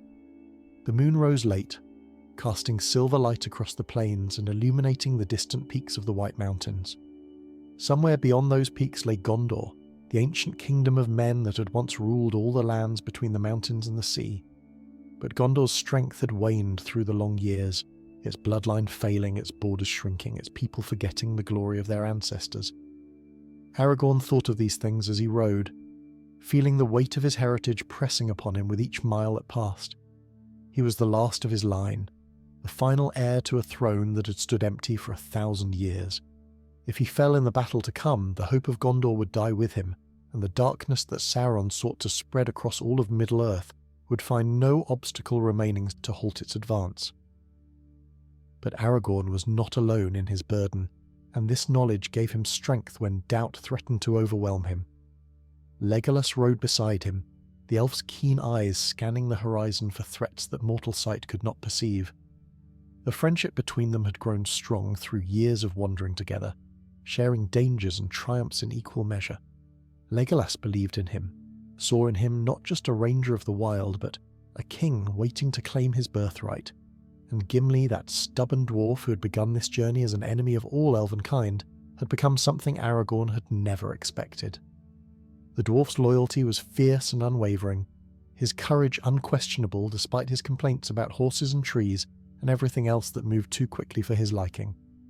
In Gimli, Aragorn saw the best of his people, that determination to stand firm against impossible odds that had sustained the dwarves through ages of loss and exile. Dawn of the second day found them within sight of Helm's Deep, and what they saw stole the breath from their lungs. The fortress rose from the foot of the mountains like a work of nature rather than craft, its walls flowing into the living rock with a harmony that spoke of builders who had understood that true strength came from working with the land rather than against it. The deeping wall stretched across the entrance to the valley, a barrier of stone that seemed as immovable as the mountains themselves. But it was not the fortress that commanded their attention. It was the host that sprawled across the plains before it, a sea of dark forms that seemed to stretch to the horizon in every direction. Saruman's army had arrived ahead of schedule, their Uruk-hai discipline allowing them to march through the night without rest. Now they gathered before the deep like wolves circling a wounded prey, their harsh voices carrying across the distance in chants that promised destruction to all who sheltered behind those ancient walls. "The odds are worse than we feared," Legolas said quietly, his elvish eyes counting the enemy ranks with precision that needed no time for estimation. 30,000 at least, perhaps more, and they have brought siege equipment that I do not recognize. Gandalf's face was grim but not despairing. Saruman has been busy in his pits, crafting weapons that his master taught him to build. We must assume that he has prepared something to breach the deeping wall, some device or sorcery that will test our defences as they have never been tested before. "Then we ride to our deaths," Gimli said bluntly, "but better to die fighting than to flee and live in shame." "Perhaps," Gandalf replied, "and perhaps not. The battle is not yet joined, and much may happen before its ending. Come, we must reach the fortress before the assault begins." They circled wide around the enemy host, using every fold in the land to conceal their approach. Saruman's attention was focused on the fortress before him, and his scouts were looking for threats from the walls rather than riders approaching from behind. Gandalf led them through a narrow defile that opened onto the approach to the Hornburg, the inner fortress where Theoden had established his command. Guards challenged them as they approached, but recognition came quickly when Gandalf threw back his hood and revealed his white robes and gleaming staff. Word of the wizard's return had spread through Rohan, and the soldiers who manned the outer defences looked upon him with hope that bordered on reverence. Theoden awaited them in the great hall of the Hornburg, surrounded by his captains and councillors. The king had aged since Gandalf last saw him, but it was the aging of responsibility rather than enchantment, the weight of decisions that affected thousands of lives pressing down upon shoulders that had only recently been freed from Saruman's spell. "Gandalf," the king said, rising from his seat, "you have returned as you promised, and you bring companions, I see." Aragorn stepped forward and bowed, his ranger's humility warring with the bearing of a king that he could not entirely suppress. "I am Aragorn, son of Arathorn," he said, "and I've come to offer my sword in defence of Rohan." Something flickered in Theoden's eyes, a recognition that went deeper than the name itself. The king had heard the tales of Isildur's heir, the ranger who wandered the wild while waiting for a destiny he seemed reluctant to claim. To have such a figure standing in his hall, offering allegiance in his darkest hour, seemed almost too fortunate to be believed. "You're welcome, son of Arathorn," Theoden said at last. "Your sword and those of your companions may yet make the difference between survival and destruction. Come, let us speak of the battle that awaits us, and of what hope we may still find in these desperate hours." The Council of War lasted through the remaining daylight and into the evening. They spoke of defensive positions and fallback points, of the strength of the deeping wall and the weakness of the culvert that allowed the stream to flow beneath it. They counted their forces and found them wanting, barely 2,000 against an enemy that outnumbered them 15 to 1. But despair found no purchase in that hall, for Gandalf's presence seemed to kindle hope where none should have existed. The White Wizard spoke of dawn and deliverance, of enemies who overreached and allies who appeared when most needed. The assault began at midnight, a wave of darkness crashing against the walls of Helm's Deep with fury that seemed born of hatred itself. Torches flickered along the deeping wall as defenders rushed to their positions, and the sound of Uruk-hai war chants rolled across the valley like thunder from a storm that would not pass. Arrows filled the air, a deadly rain that fell upon attackers and defenders alike, and the clash of steel against steel echoed from the mountain walls until it seemed the very stone cried out in anguish. Gandalf stood upon the highest tower of the Hornburg, his white robes gleaming in the firelight, his staff raised against the night. He did not join the fighting on the walls, for his role in this battle was different from that of the warriors who struggled below. He watched and waited, reading the flow of combat with eyes that perceived patterns invisible to mortal sight. The enemy attacked in waves, each assault probing for weakness, each retreat designed to draw defenders out of position. It was a strategy born of patience rather than rage, and Gandalf recognized the hand of Saruman in its execution. The hours crawled past, measured in blood and exhaustion. Aragorn fought like a demon unleashed, his sword Anduril blazing with a light that seemed to burn wherever it touched enemy flesh. Beside him, Legolas loosed arrow after arrow with elvish precision, each shaft finding its mark in an orcish throat or eye, and Gimli, that stubborn dwarf, stood in the gaps where the fighting was thickest, his axe rising and falling with mechanical regularity as he counted his kills with grim satisfaction. But for all their valour, the defenders were losing ground. The sheer weight of numbers told against them, pushing them back step by step, filling the spaces left by fallen soldiers faster than reinforcements could arrive. By the third hour of the assault, the enemy had gained a foothold on the deeping wall itself, and hand-to-hand combat raged along its entire length. Then came the blow that Gandalf had feared.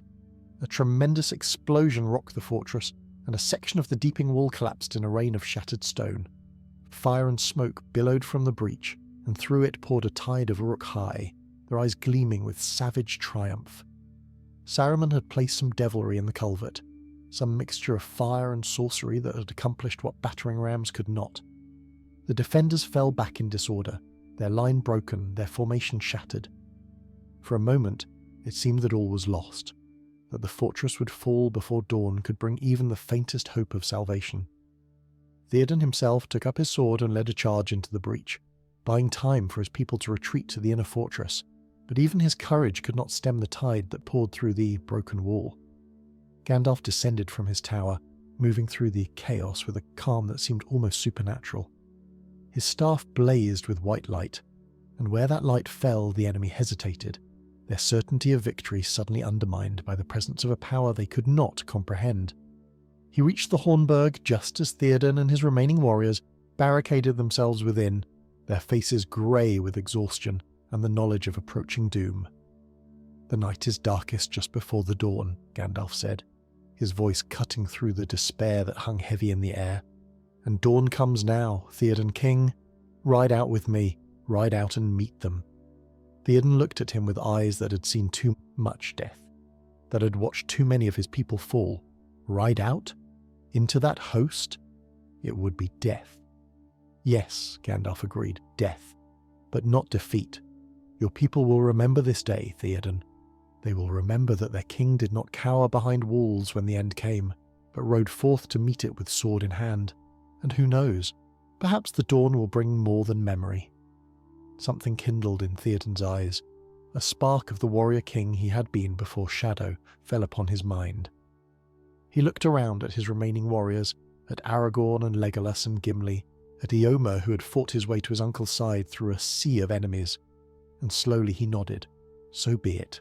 Let us ride to whatever end awaits us, for death and glory, for Rohan."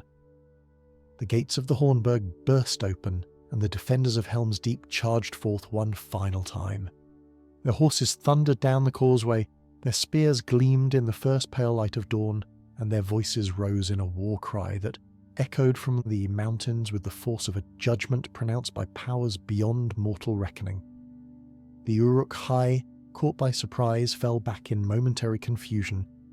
And then the dawn truly broke, and with it came salvation. Gandalf had ridden ahead, his white robes blazing like a star descended to earth.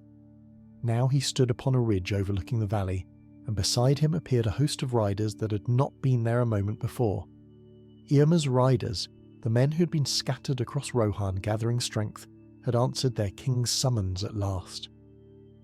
They poured over the ridge in a tide of steel and horseflesh, their charge striking the enemy flank with devastating force. But even this was not the final miracle of that morning.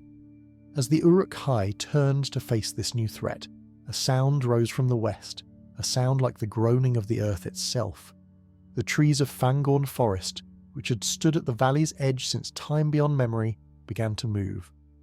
Huorns, guided by the will of Ents who had marched through the night, closed around Saruman's host like the jaws of a trap springing shut. The rout that followed was absolute. Caught between the hammer of Rohan's cavalry and the anvil of the awakened forest, the Uruk-hai broke and fled, only to find that there was nowhere left to flee. The horn swallowed them whole, and none who entered that living darkness ever emerged again. By noon the battle was over, and the army that Saruman had spent years building had ceased to exist.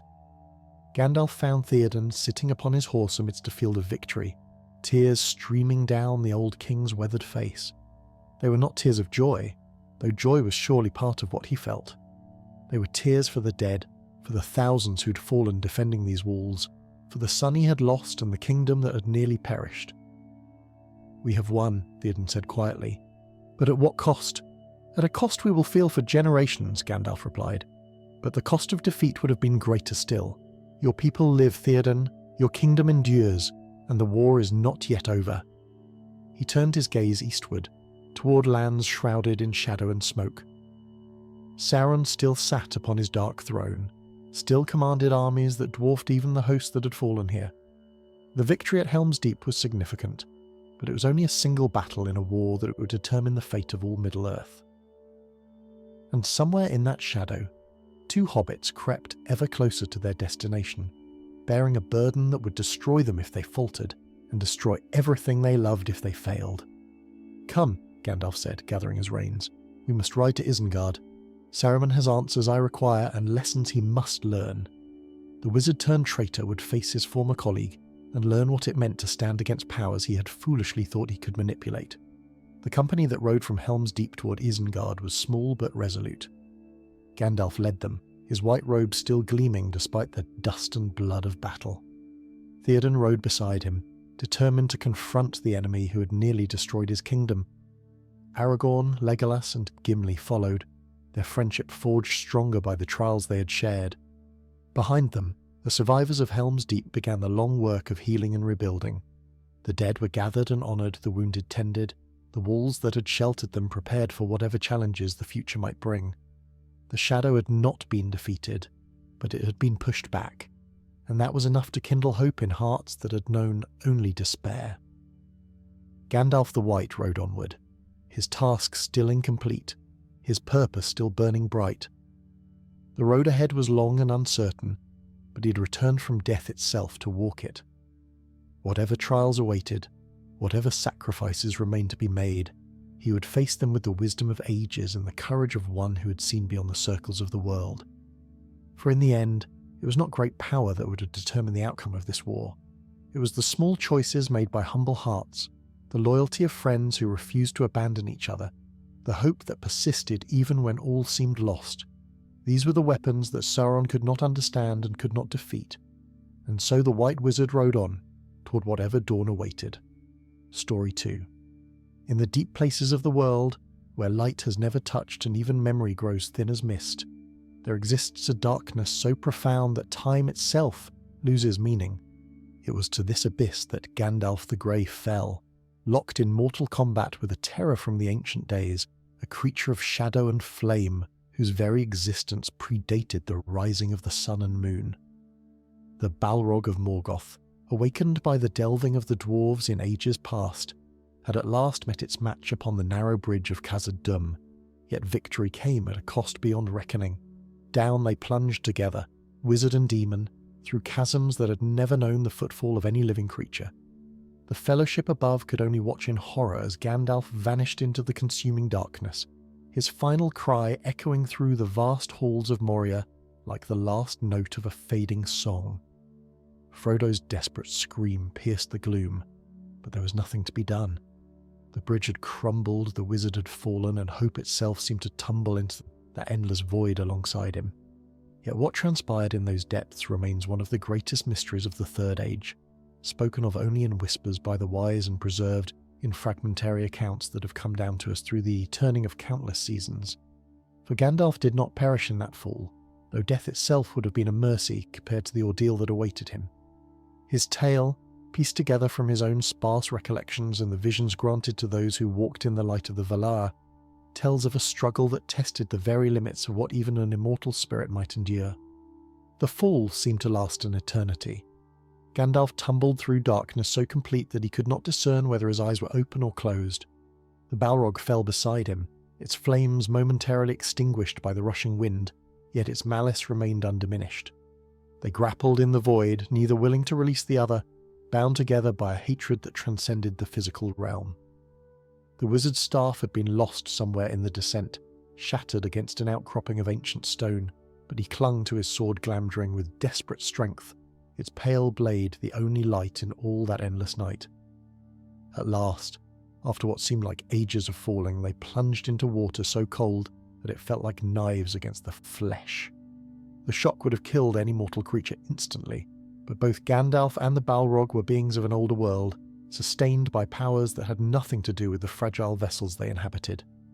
Down through the subterranean lake they sank, the Balrog's fire quenched at last, its form now revealed as something even more terrible in the lightless depths. A creature of primordial darkness. It had served Morgoth in the wars before the sun, and it remembered well the arts of destruction that had been taught in that first fallen master's service. They fought in the black water, each seeking to end the other. Gandalf felt his strength failing, his immortal spirit straining against limits he'd never before encountered.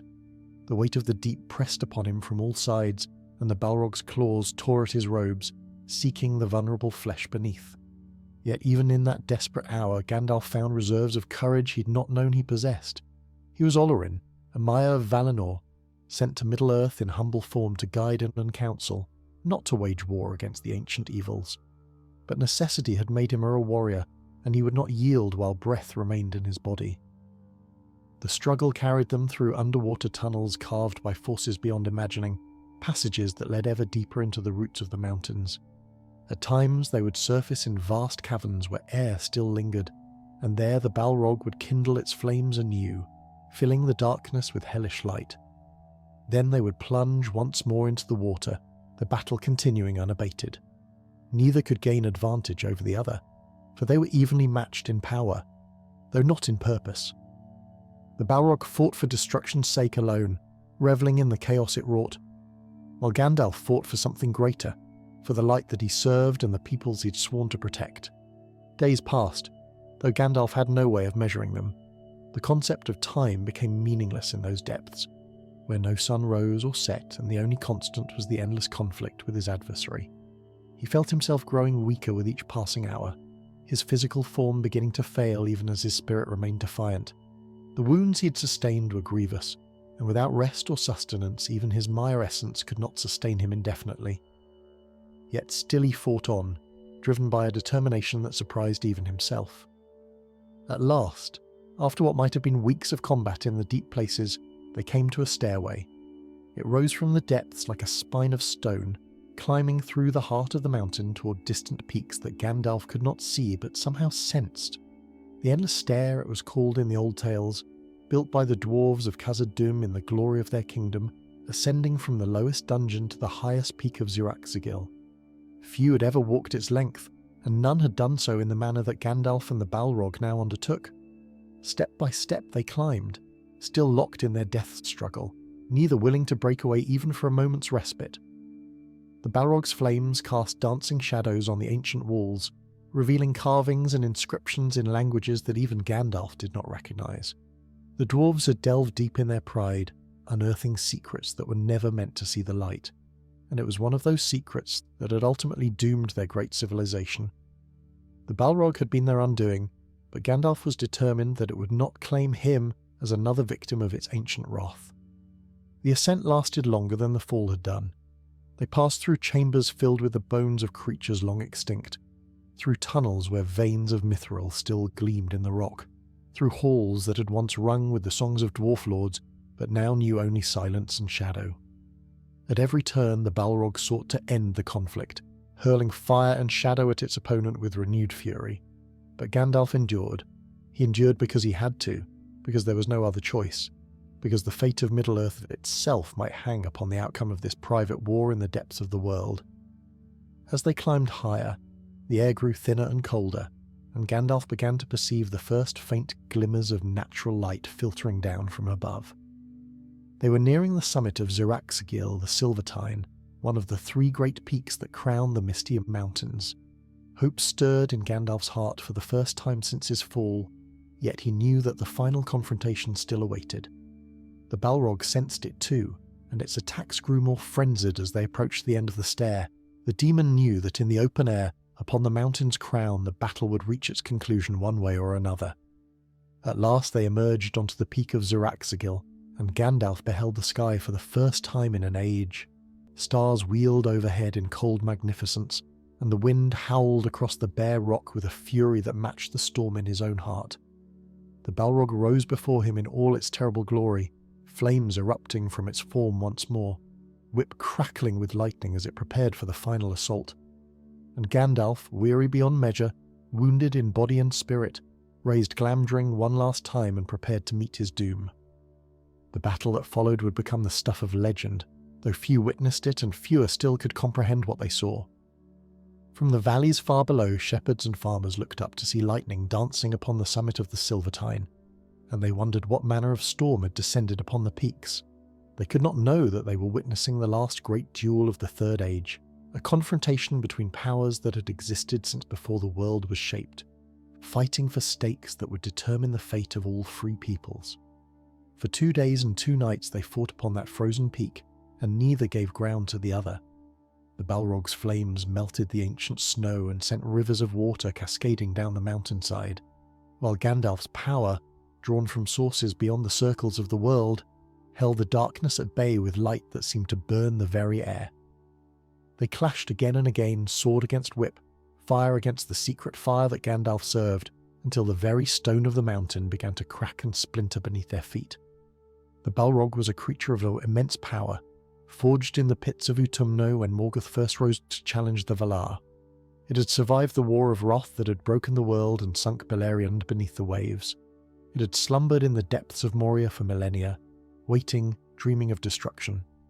And now, faced with this grey wanderer who dared to oppose it, the demon unleashed the full measure of its ancient fury. Flames erupted from its maw in torrents that would have reduced any mortal fortress to ash. Its whip cracked with the sound of thunder, leaving trails of fire across the sky that could be seen from leagues away. Yet Gandalf matched it blow for blow. He was no longer merely the grey pilgrim who had wandered Middle-earth for 2,000 years, offering counsel and kindling hope in the hearts of the free peoples. In this moment, upon this frozen battlefield, he became something more. The limitations placed upon the Astari by the Valar, the constraints that bound their power and prevented them from matching Sauron force against force, seemed to fall away in the extremity of his need. He fought now as Olorin had once fought in the Blessed Realm, as a spirit of flame and light whose power drew directly from the source of all creation. The mountain itself became their arena.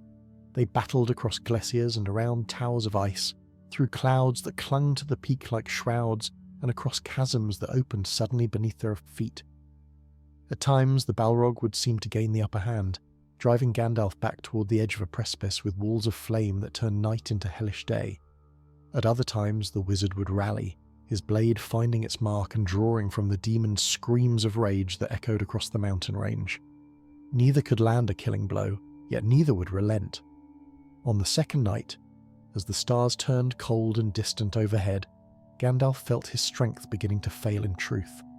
The wounds he had sustained in the depths had never healed, and the exertion of the battle had reopened them. Blood seeped from a dozen cuts, freezing almost instantly down in the bitter wind. His arms grew heavy, and Glamdring seemed to weigh more with each passing hour. The Balrog sensed his weakness and pressed its advantage, raining down blow after blow with its fiery whip, each strike driving Gandalf closer to the edge of exhaustion. Yet even in his extremity, the wizard found something within himself that refused to yield. He thought of Frodo, bearing the ring toward Mordor through perils beyond imagining. He thought of the Fellowship, scattered now and perhaps believing him dead, continuing their quest without his guidance. He thought of all the peoples of Middle-earth who would fall into darkness if Sauron prevailed, the hobbits and elves and men and dwarves who looked to the wise for protection against the shadow. He could not fail them. He would not fail them, even if it cost him everything he had. With a cry that seemed to shake the very foundations of the mountain, Gandalf summoned the last reserves of his power. Light blazed from his form, brighter than the sun at noon, brighter than the 2 trees that had shone in the days before the world was marred. The Balrog recoiled, its flames guttering in the face of that radiance, and for the first time since the battle began, doubt flickered in its ancient eyes. This was no mere wizard it faced, but something far greater, something that remembered the light of Valinor and carried it still within the depths of its being. Glamdring sang as it swept through the air, and the blade struck true. It pierced the Balrog's heart of fire, driving deep into the shadow and flame that comprised its essence. The demon screamed, a sound of such agony and rage that avalanches thundered down the neighbouring peaks in response. Its flames erupted outward in a final conflagration, engulfing both itself and Gandalf in a maelstrom of destruction that could be seen from Lothlorien to the south and the Iron Hills to the east. Then, at last, the Balrog fell. Its form dissolved into smoke and cinder, its spirit cast out of the world to the void beyond the circles of creation. It would never return, for its essence had been utterly destroyed, unmade by the power that Gandalf had wielded in that final moment. The ancient terror of Morgoth was no more, and the deeps of Moria were cleansed at last of the evil that had dwelt there for so long. But the victory had come at a cost beyond measure. Gandalf stood alone upon the ruined peak, his robes in tatters, his body broken beyond repair. The light that had blazed from him moments before had faded to a faint glow, and he felt his spirit beginning to slip free of its mortal shell. He had given everything in that final stroke, holding nothing back, and now there was nothing left to sustain him. His work in Middle-earth was done, or so he believed in that moment of darkness and despair. He collapsed upon the cold stone, and the stars wheeled overhead in their eternal dance. The wind howled across the peak, carrying with it the scent of snow and the faint perfume of distant lands. Gandalf lay still, his eyes fixed upon the heavens, watching as the constellations traced their ancient paths across the sky.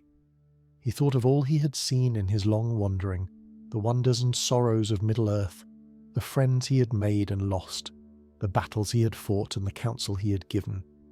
It had been a good life, he reflected, though perhaps not yet complete. As his spirit began to depart his body, Gandalf became aware of a presence surrounding him. It was not the cold presence of death, though death was certainly near, but something else entirely. Warmth suffused him, gentle and sustaining, like sunlight breaking through clouds after a long storm. Voices spoke to him, though not in any language that mortal ears could comprehend. They spoke of duty unfulfilled and tasks remaining, of a mission not yet accomplished and a world still in need of guidance. The Valar had not forgotten their servant. From beyond the circles of the world, from the blessed realm of Valinor where the light of the two trees still lingered in memory, they reached out to the fallen wizard.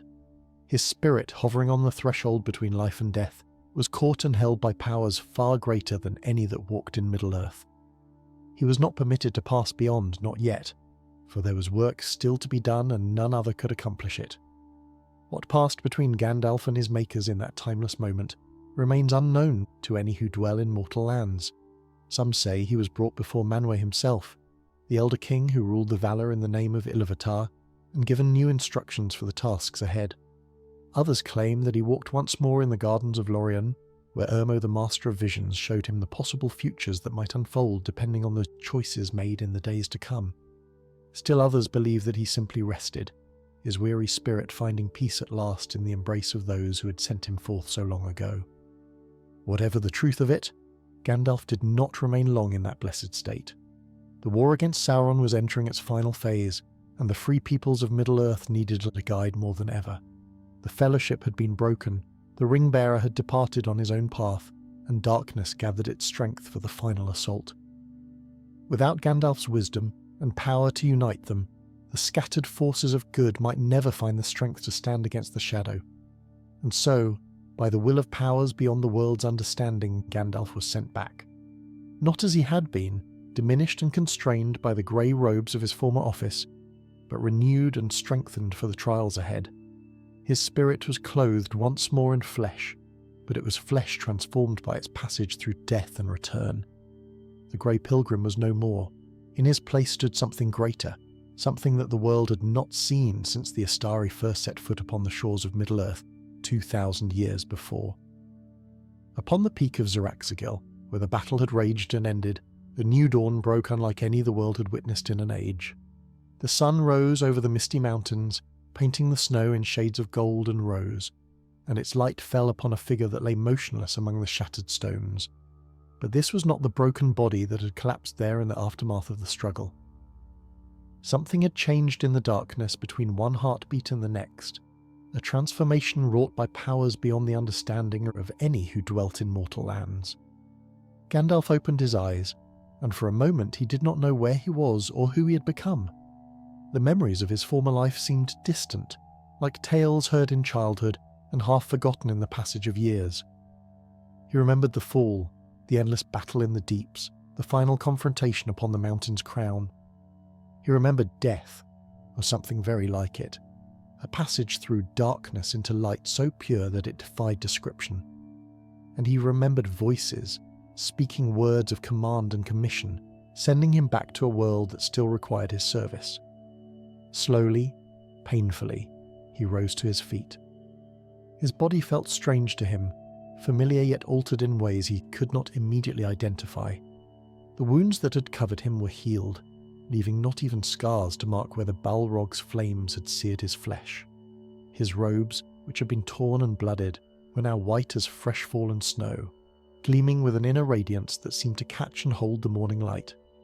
Even his staff, which he had believed lost in the fall, lay nearby upon the stone, though it too had been transformed, its wood now pale as silver birch and humming with power that he could feel thrumming through his fingertips. He stood there for a long while, simply breathing, reacquainting himself with the sensation of being alive. The air was thin at this altitude, cold enough to freeze mortal lungs, yet he felt neither discomfort nor the need to seek shelter. He was beyond such concerns now, elevated to a state of being that transcended the limitations of his former existence. The Valar had not merely restored him, they had remade him, granting him power and authority that he had never before possessed. He was no longer Gandalf the Grey, the wandering wizard who offered counsel and kindled small flames of hope. He was Gandalf the White, and the world would tremble at his coming. Yet with this new power came a sobering awareness of the responsibilities it entailed. The war against Sauron was not yet won. The ring still existed, carried by a hobbit through lands beset by enemies on every side. The Dark Lord's armies gathered in Mordor, preparing for the final assault that would sweep away the kingdoms of men and establish his dominion over all Middle-earth. And the Fellowship, that brave company that had set forth from Rivendell with such hope, had been scattered to the winds, each member facing perils of their own in the gathering darkness. Gandalf knew all of this, for in his passage beyond the world he had been granted visions of what transpired in his absence. He had seen Frodo and Sam making their lonely way toward the Black Gate, guided by a creature whose treachery would yet prove their salvation. He had seen Aragorn, Legolas and Gimli pursuing the orcs that had taken Merry and Pippin, racing across the plains of Rohan toward a confrontation that would shape the fate of nations. He had seen the shadow lengthening over Rohan itself, where a king sat ensorcelled upon his throne while his realm crumbled around him. And he had seen Saruman, the traitor, marshalling his forces at Isengard, preparing to unleash war upon the world he had once sworn to protect. There was much to be done, and little time in which to accomplish it. Gandalf turned his gaze southward, toward the distant forests of Lothlorien, where he sensed allies who might aid him in the tasks ahead. He could not remain upon this peak, no matter how peaceful it might seem in the morning light. The world needed him, and he would not fail it a second time. With a thought, he summoned the wind to his service, and it came, wrapping around him like a cloak and bearing him aloft. The peak of Ziraxagil fell away beneath him as he rose into the sky, and for a moment he hung suspended between earth and heaven, surveying the vast expanse of Middle-earth spread out below. The misty mountains marched away to north and south, their snow-capped peaks gleaming in the sunlight. To the east lay the lands of Rovanion, and beyond them the darkness of Mordor, where Sauron sat upon his throne of iron. To the west lay the Shire and the sea, the green lands where hobbits dwelt in peaceful ignorance of the shadow that threatened to engulf them all. Then the wind carried him southward, swift as thought, toward the golden wood where Galadriel kept her vigil against the darkness. He flew over lands that he had walked 1,000 times in his long wandering, seeing them now from a perspective he'd never before enjoyed. The world seemed smaller from this height, yet also more precious, more worthy of the sacrifices that had been made and would yet be made in its defence. Every forest and field, every river and mountain, every village and city represented lives that would be extinguished if Sauron prevailed. The weight of that knowledge pressed upon Gandalf's heart, strengthening his resolve and focusing his purpose. The journey that would have taken weeks on foot was accomplished in mere hours. As the sun reached its zenith, Gandalf descended through the canopy of Lothlorien, the golden leaves parting before him like curtains drawn back from a window. The air here was sweeter than anywhere else in Middle-earth, perfumed with the scent of Elenor and Nifredil, and the light seemed to linger longer, as though time itself moved more slowly within the bounds of Galadriel's protection. He touched down upon the forest floor without sound, his white robes settling around him like the plumage of some great bird come to rest.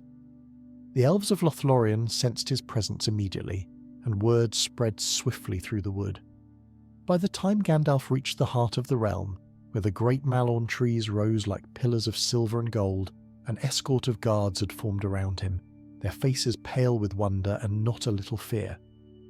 They did not recognize him at first, this figure in white who moved with an authority that even their lady rarely displayed. But when he spoke, naming himself and declaring his purpose, understanding dawned in their eyes, followed quickly by joy and relief. Galadriel met him upon the flet where she and Celeborn held court, and for a long moment they simply regarded one another in silence. She had known, of course. She'd seen his fall in her mirror, and she'd seen too the possibility of his return, though she had not dared to hope for it until this very moment. Now, looking upon him in his new raiment, she understood that the powers of the West had not abandoned Middle-earth after all. A champion had been sent, greater than any who had walked these shores since the First Age, and the tide of the war might yet be turned. The tale of what passed between Gandalf and Galadriel in the Golden Wood has never been fully told, for much of it concerned matters too deep and subtle for ordinary comprehension. They spoke of the ring and its bearer, of the strategies that might yet defeat Sauron, of the allies that could be rallied and the enemies that must be overcome. They spoke too of Saruman, the fallen wizard whose betrayal had wounded Gandalf more deeply than any blow the Balrog had struck. Once Saruman had been the head of their order, the greatest of the Astari in power and knowledge. Now he had become a servant of the very darkness they had been sent to oppose, and Gandalf knew that eventually their paths must cross again. But that confrontation lay in the future. For now, there were more pressing concerns. The Fellowship had scattered and its members needed guidance if they were to fulfill their appointed roles in the struggle to come. Aragorn in particular weighed heavily on Gandalf's mind, for upon the Ranger's shoulders rested the hope of reuniting the kingdoms of men under a single banner.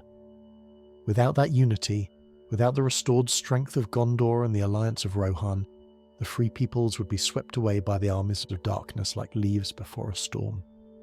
It was decided that Gandalf would ride north, to the borders of Fangorn Forest where his visions told him Aragorn could be found.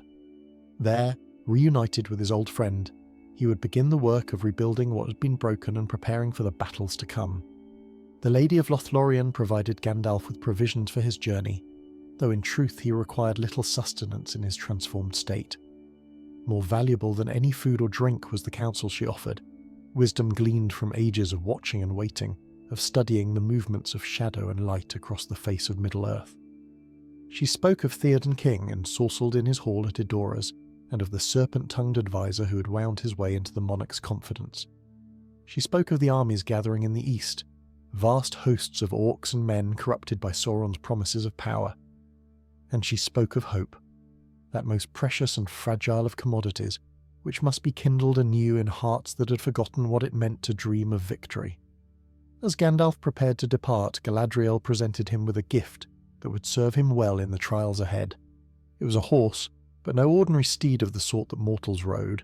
This was Shadowfax, lord of all horses, descended from the Mearas of Rohan, who was said to have been brought to Middle-earth by Orome himself in the days before the awakening of the elves. Shadowfax had come to Lothlorien of his own will, guided perhaps by the same powers that restored Gandalf to life, and he accepted the wizard as his rider without hesitation or complaint. Their bond was immediate and complete, two spirits united in purpose, and together they would cover ground that no other horse and rider could match. They departed Lothlorien as the sun began its descent toward the western horizon, passing through the Golden Wood with a speed that made the trees blur into streams of amber light. The elves watched them go, their hearts lifted by the sight of the white rider upon the silver horse, and many whispered prayers of hope and protection in their wake. Gandalf did not look back. His gaze was fixed upon the north, where his friends awaited reunion and the next phase of his mission would begin. Shadowfax ran through the night without tiring, his hooves barely seeming to touch the ground as they raced across the plains. The moon rose full and bright overhead, casting silver shadows across the grasslands, and Gandalf felt a peace settle over him that he had not known in many long years.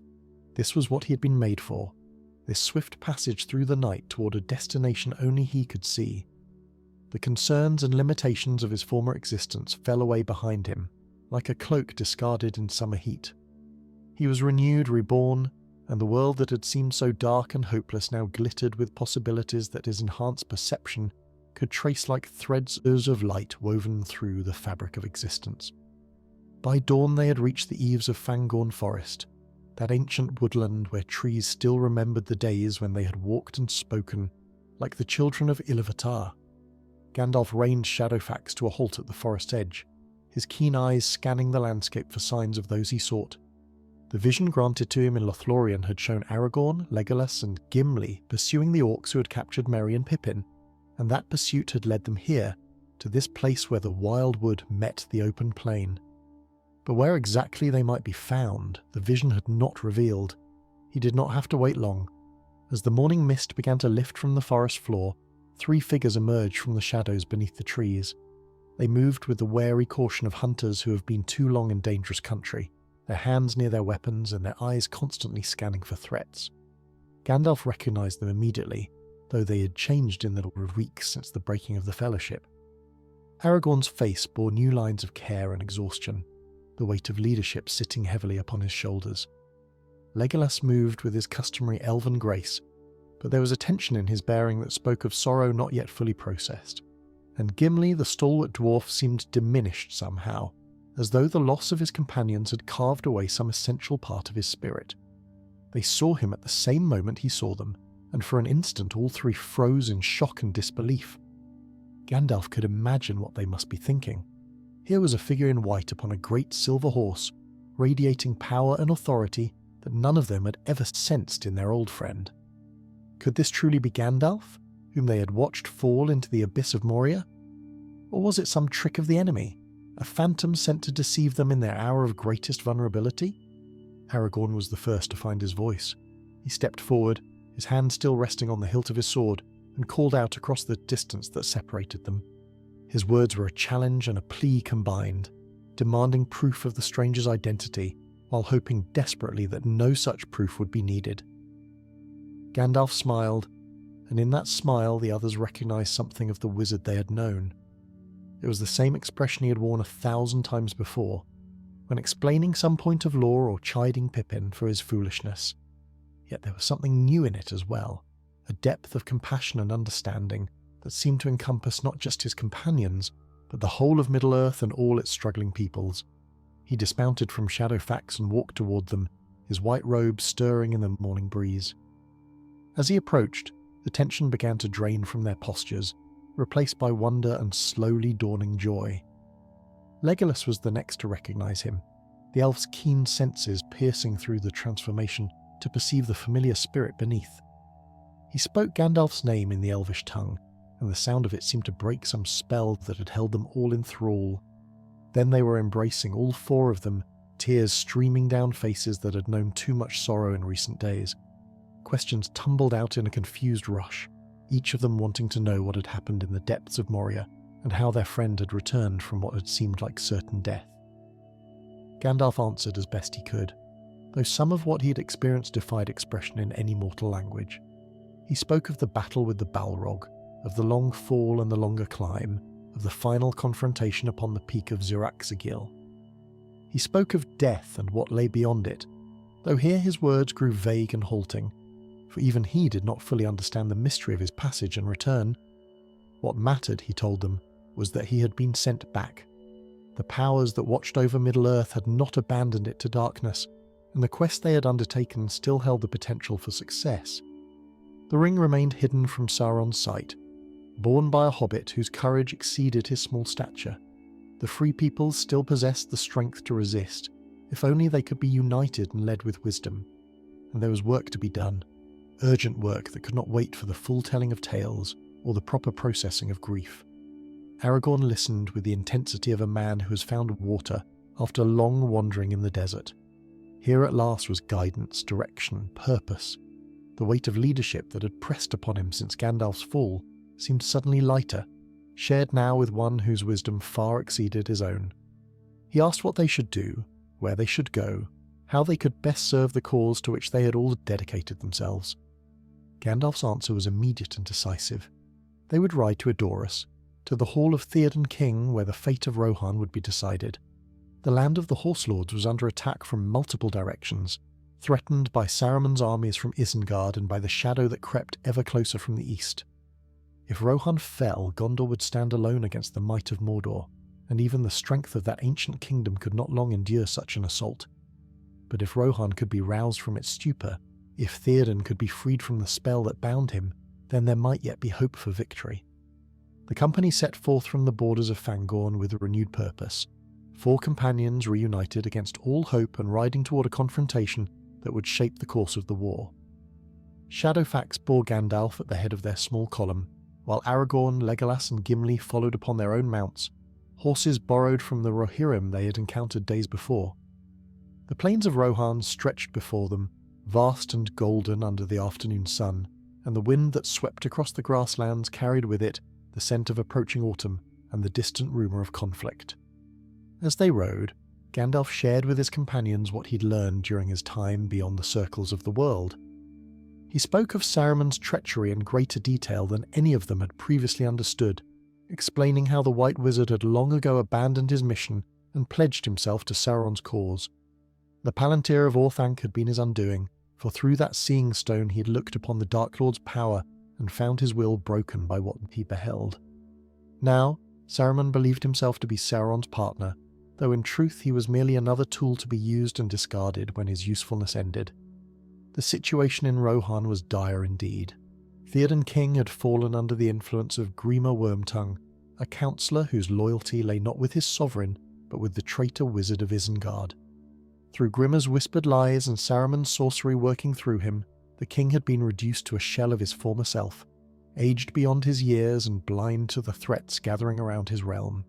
His son Theodred had fallen in battle against Saruman's forces, yet even this loss had not roused the king from his enchanted slumber.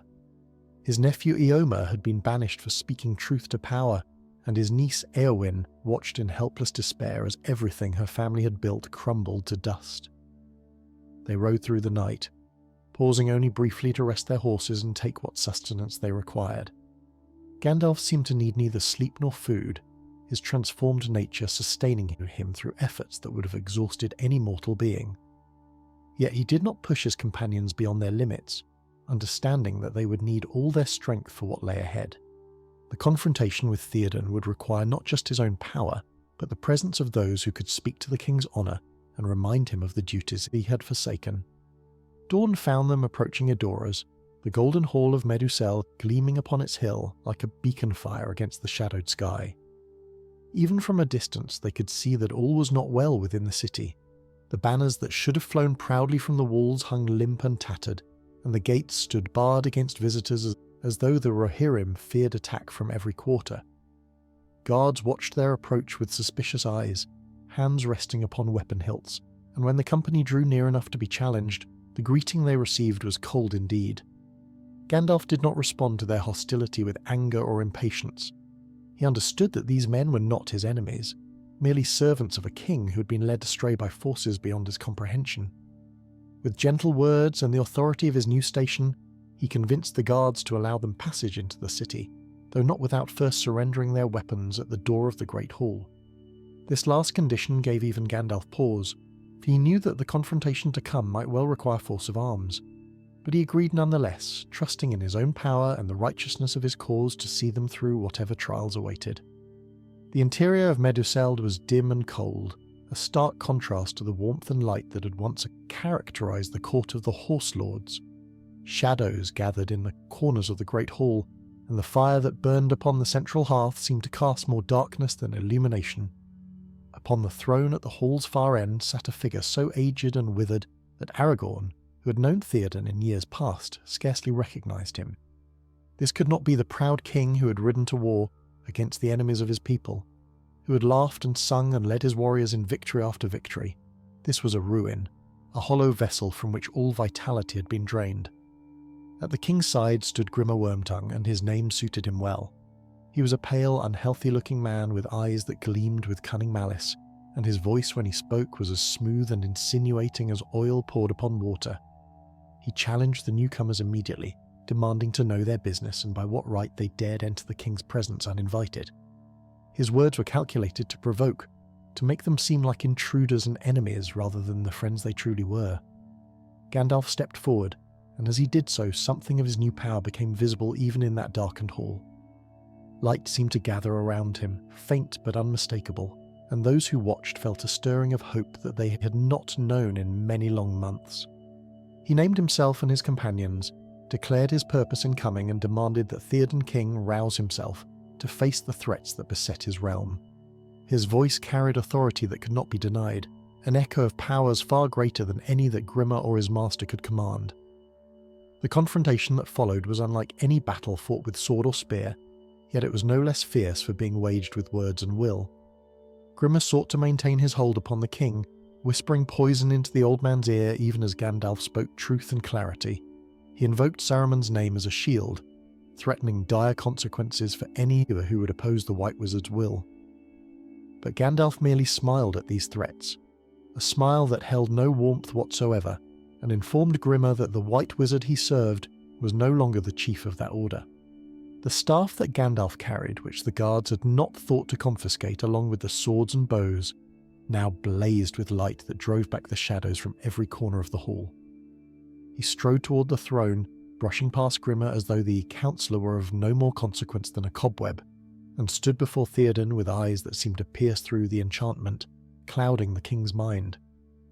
He spoke words then, ancient words in a tongue that none in that hall understood save perhaps the king himself, in the deepest recesses of his buried consciousness. The transformation was not immediate, but it was inexorable.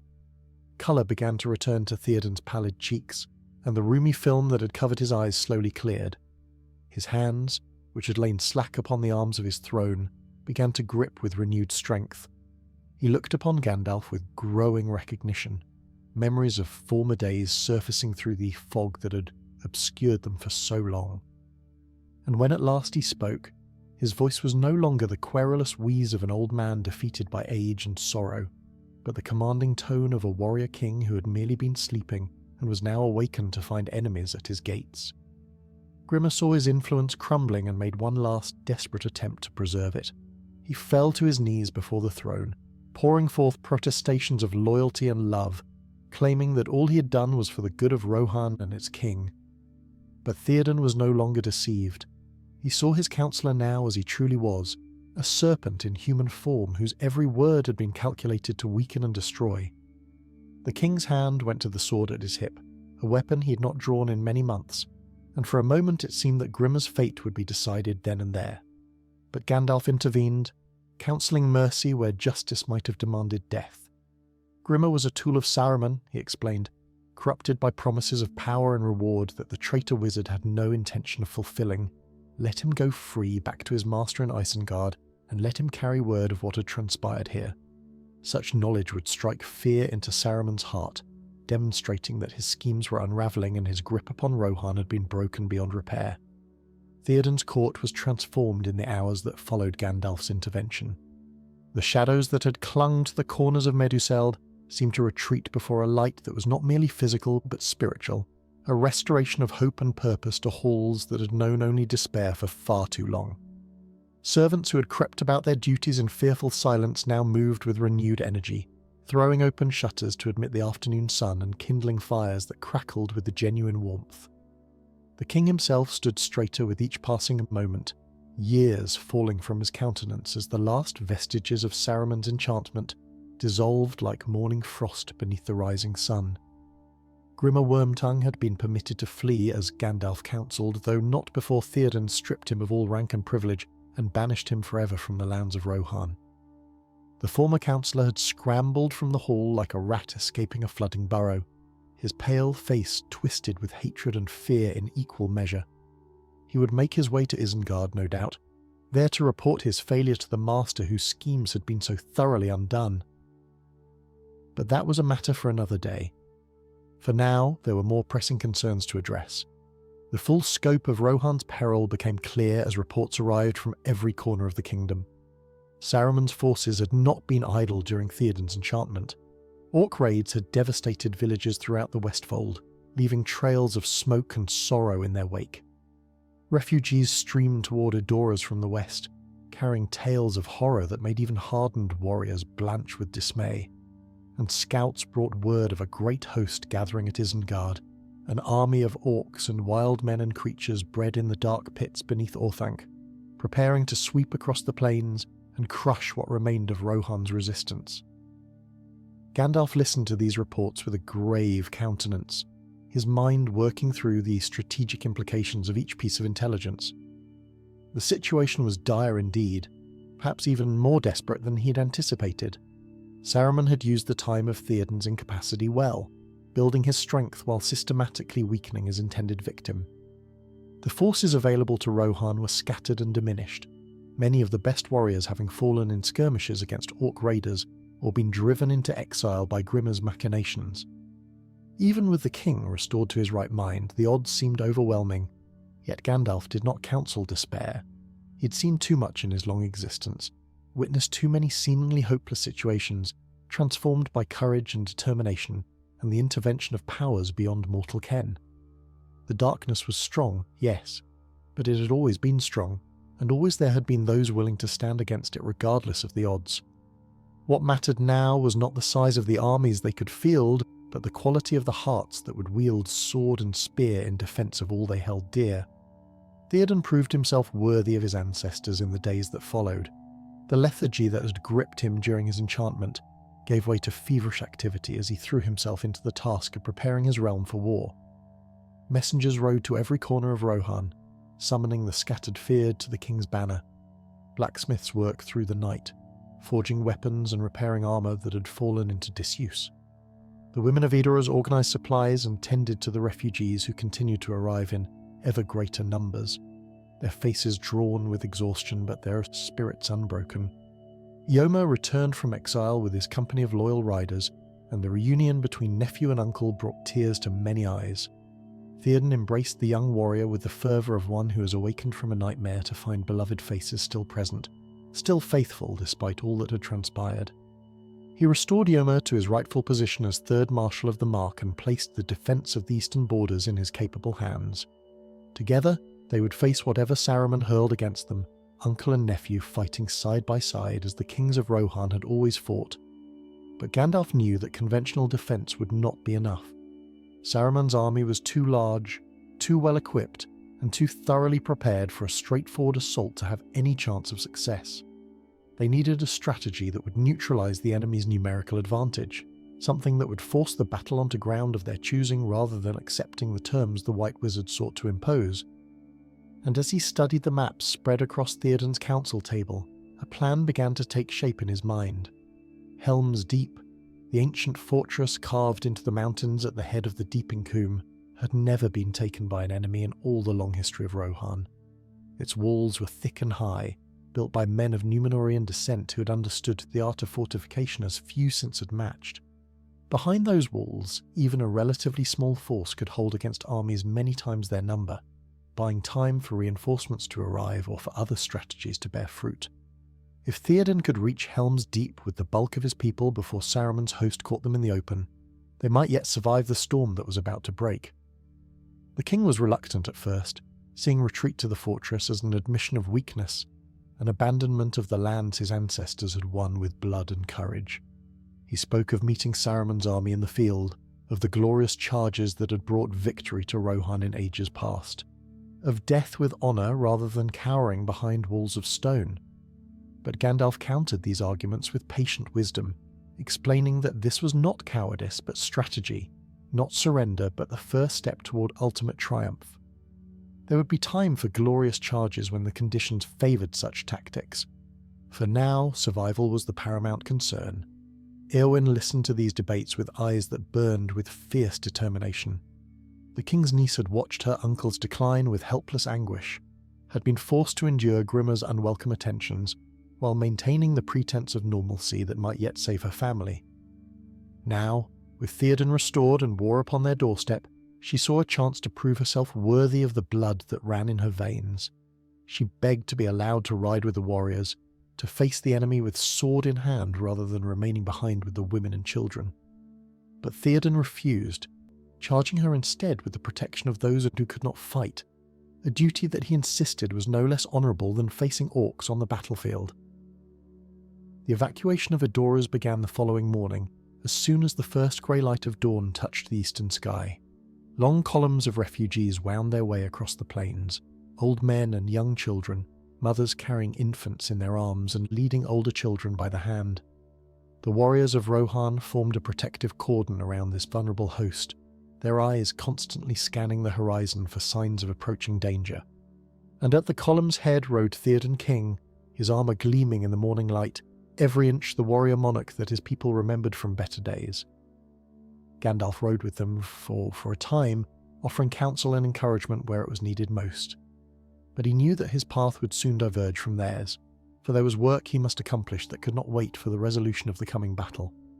The host that marched from Isengard was vast, yes, but it was not the only threat facing Middle-earth. Sauron's eye remained fixed upon the lands of the west, and his armies would not remain idle while Saruman did his work. Gondor would need to be warned, alliances would need to be forged, and preparations would need to be made for the greater conflict that would follow whatever transpired at Helm's Deep. He drew Theoden aside as they paused to water the horses at a stream crossing, and there he explained what he intended to do. He would ride ahead to Isengard not to confront Saruman directly, but to seek allies of a sort that the king could scarcely imagine. In the depths of Fangorn Forest dwelt powers ancient beyond reckoning, beings who remembered the world before the sun and moon rose in the sky, and they had their own grievances against the traitor wizard who had despoiled their domain. If Gandalf could rouse them to action, if he could convince them that the time had come to march against those who had wronged them, then Saruman might find his fortress assailed from a direction he'd never anticipated. Theoden listened with wonder in his eyes, for he had heard tales of the Ents since childhood, but had never quite believed them to be more than legend. Yet Gandalf spoke with such certainty, such authority, that doubt seemed impossible. The parting between Gandalf and the company of Rohan was brief, but weighted with significance that all present could feel. Theoden clasped the wizard's hand with a grip that spoke of gratitude beyond words, and in his eyes there shone a light that had not been present when first they met in the shadowed hall of Meduseld. He was a king once more, awakened from nightmare to face challenges that would have broken lesser men, yet standing firm upon the foundation of his restored honour. Whatever came in the days ahead, he would meet it as his forefathers had met their own trials, with courage and determination, and faith in the providence that watched over all free peoples. Gandalf mounted Shadowfax and looked back upon the column of refugees one final time. So many lives hung in the balance, so many hopes and dreams that would be extinguished if darkness prevailed. The children who walked beside their mothers, the old men who carried what possessions they could salvage from their abandoned homes, the warriors who stood ready to die in their defence. These were the people for whom he had been sent back from death, the reason the Valar had not permitted him to rest in the peace that he had earned. As long as even one heart still beat with hope, the fight must continue. He turned Shadowfax toward the north and gave the great horse his head. They flew across the plains like wind given form, the landscape blurring past in a tapestry of gold and green that seemed almost too beautiful for a world so beset by shadow.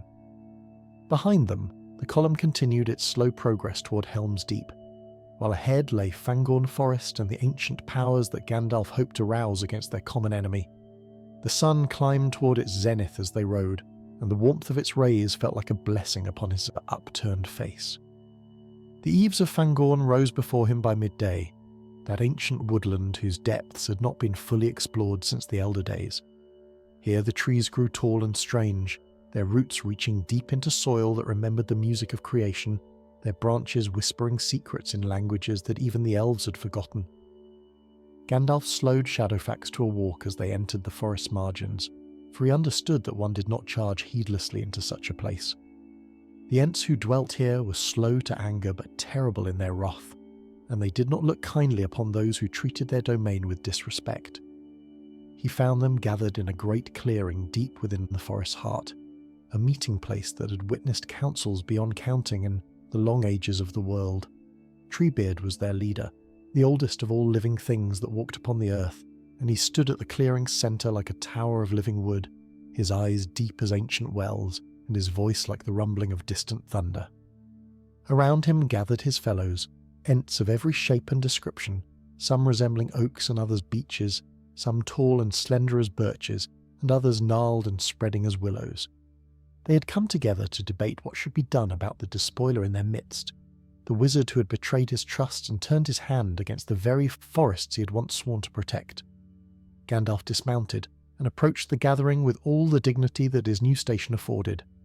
He was not merely the Grey Wanderer now, but the White, successor to Saruman's place in the Order of Wizards and charged with undoing the harm that his fallen predecessor had wrought. He spoke to the Ents of what had transpired in the wider world, of the war that threatened to engulf all living things, of the armies marching from Isengard to crush the last resistance of the Free Peoples.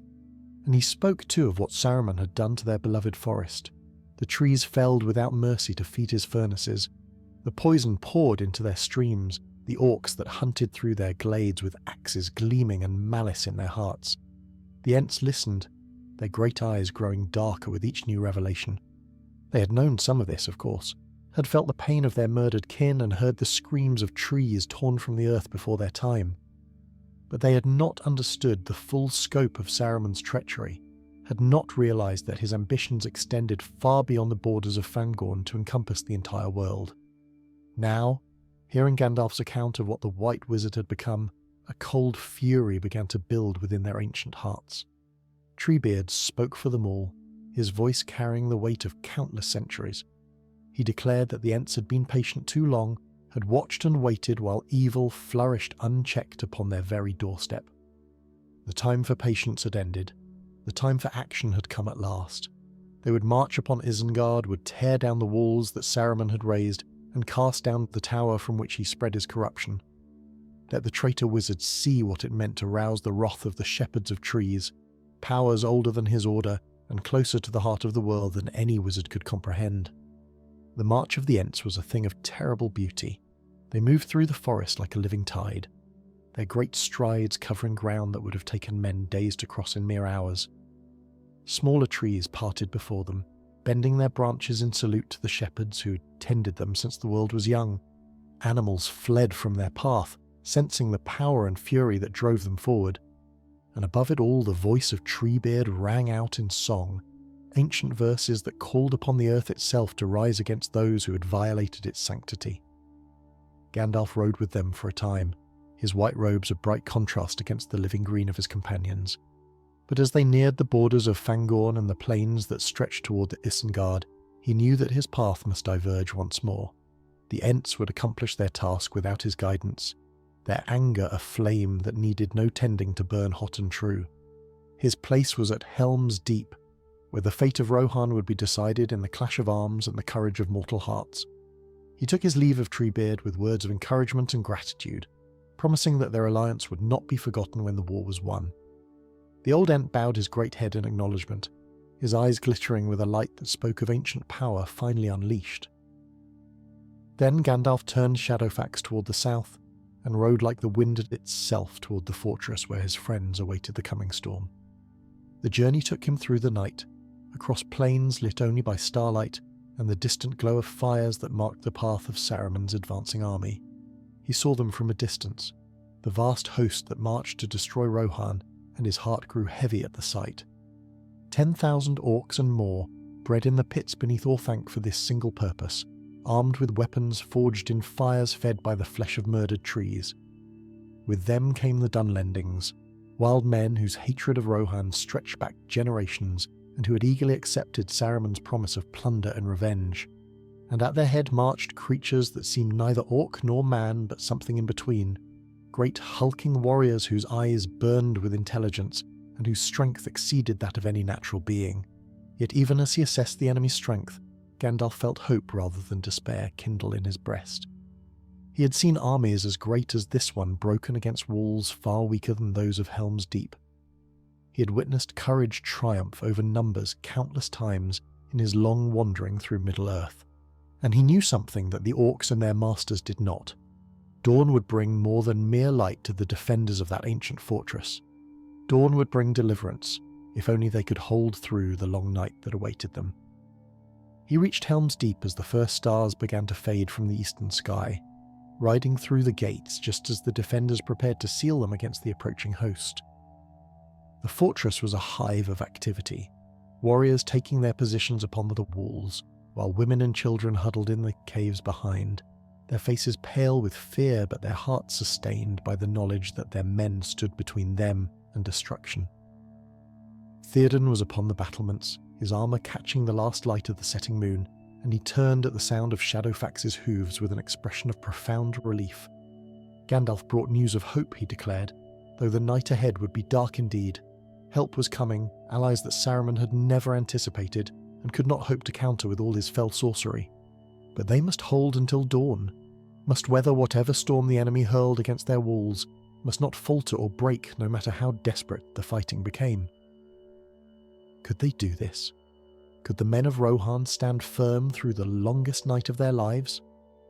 Theoden's answer came without hesitation. They would stand, he swore. They would fight. The Battle of Helm's Deep began as darkness swallowed the last traces of twilight from the western sky. Saruman's army arrived like a tide of shadow, filling the deep encoomb with ranks upon ranks of armoured warriors whose eyes gleamed with hatred in the torchlight. Their drums beat a rhythm of doom that echoed from the mountainsides, a sound designed to break the spirit of defenders before a single blow was struck. And their voices rose in chants of destruction, promising death to all who stood behind the ancient walls and slavery to those who survived the carnage to come. Gandalf stood upon the battlements beside Theoden, watching the enemy take their positions with the practiced efficiency of an army that had drilled for this moment. The orcs moved in disciplined formations, their commanders barking orders that were instantly obeyed, and behind them came the siege equipment that would be hurled against the fortress walls. Ladders and battering rams, great crossbows mounted on wheeled platforms, and strangest of all, a causeway of iron and wood that they began assembling even as the first arrows flew between the opposing forces.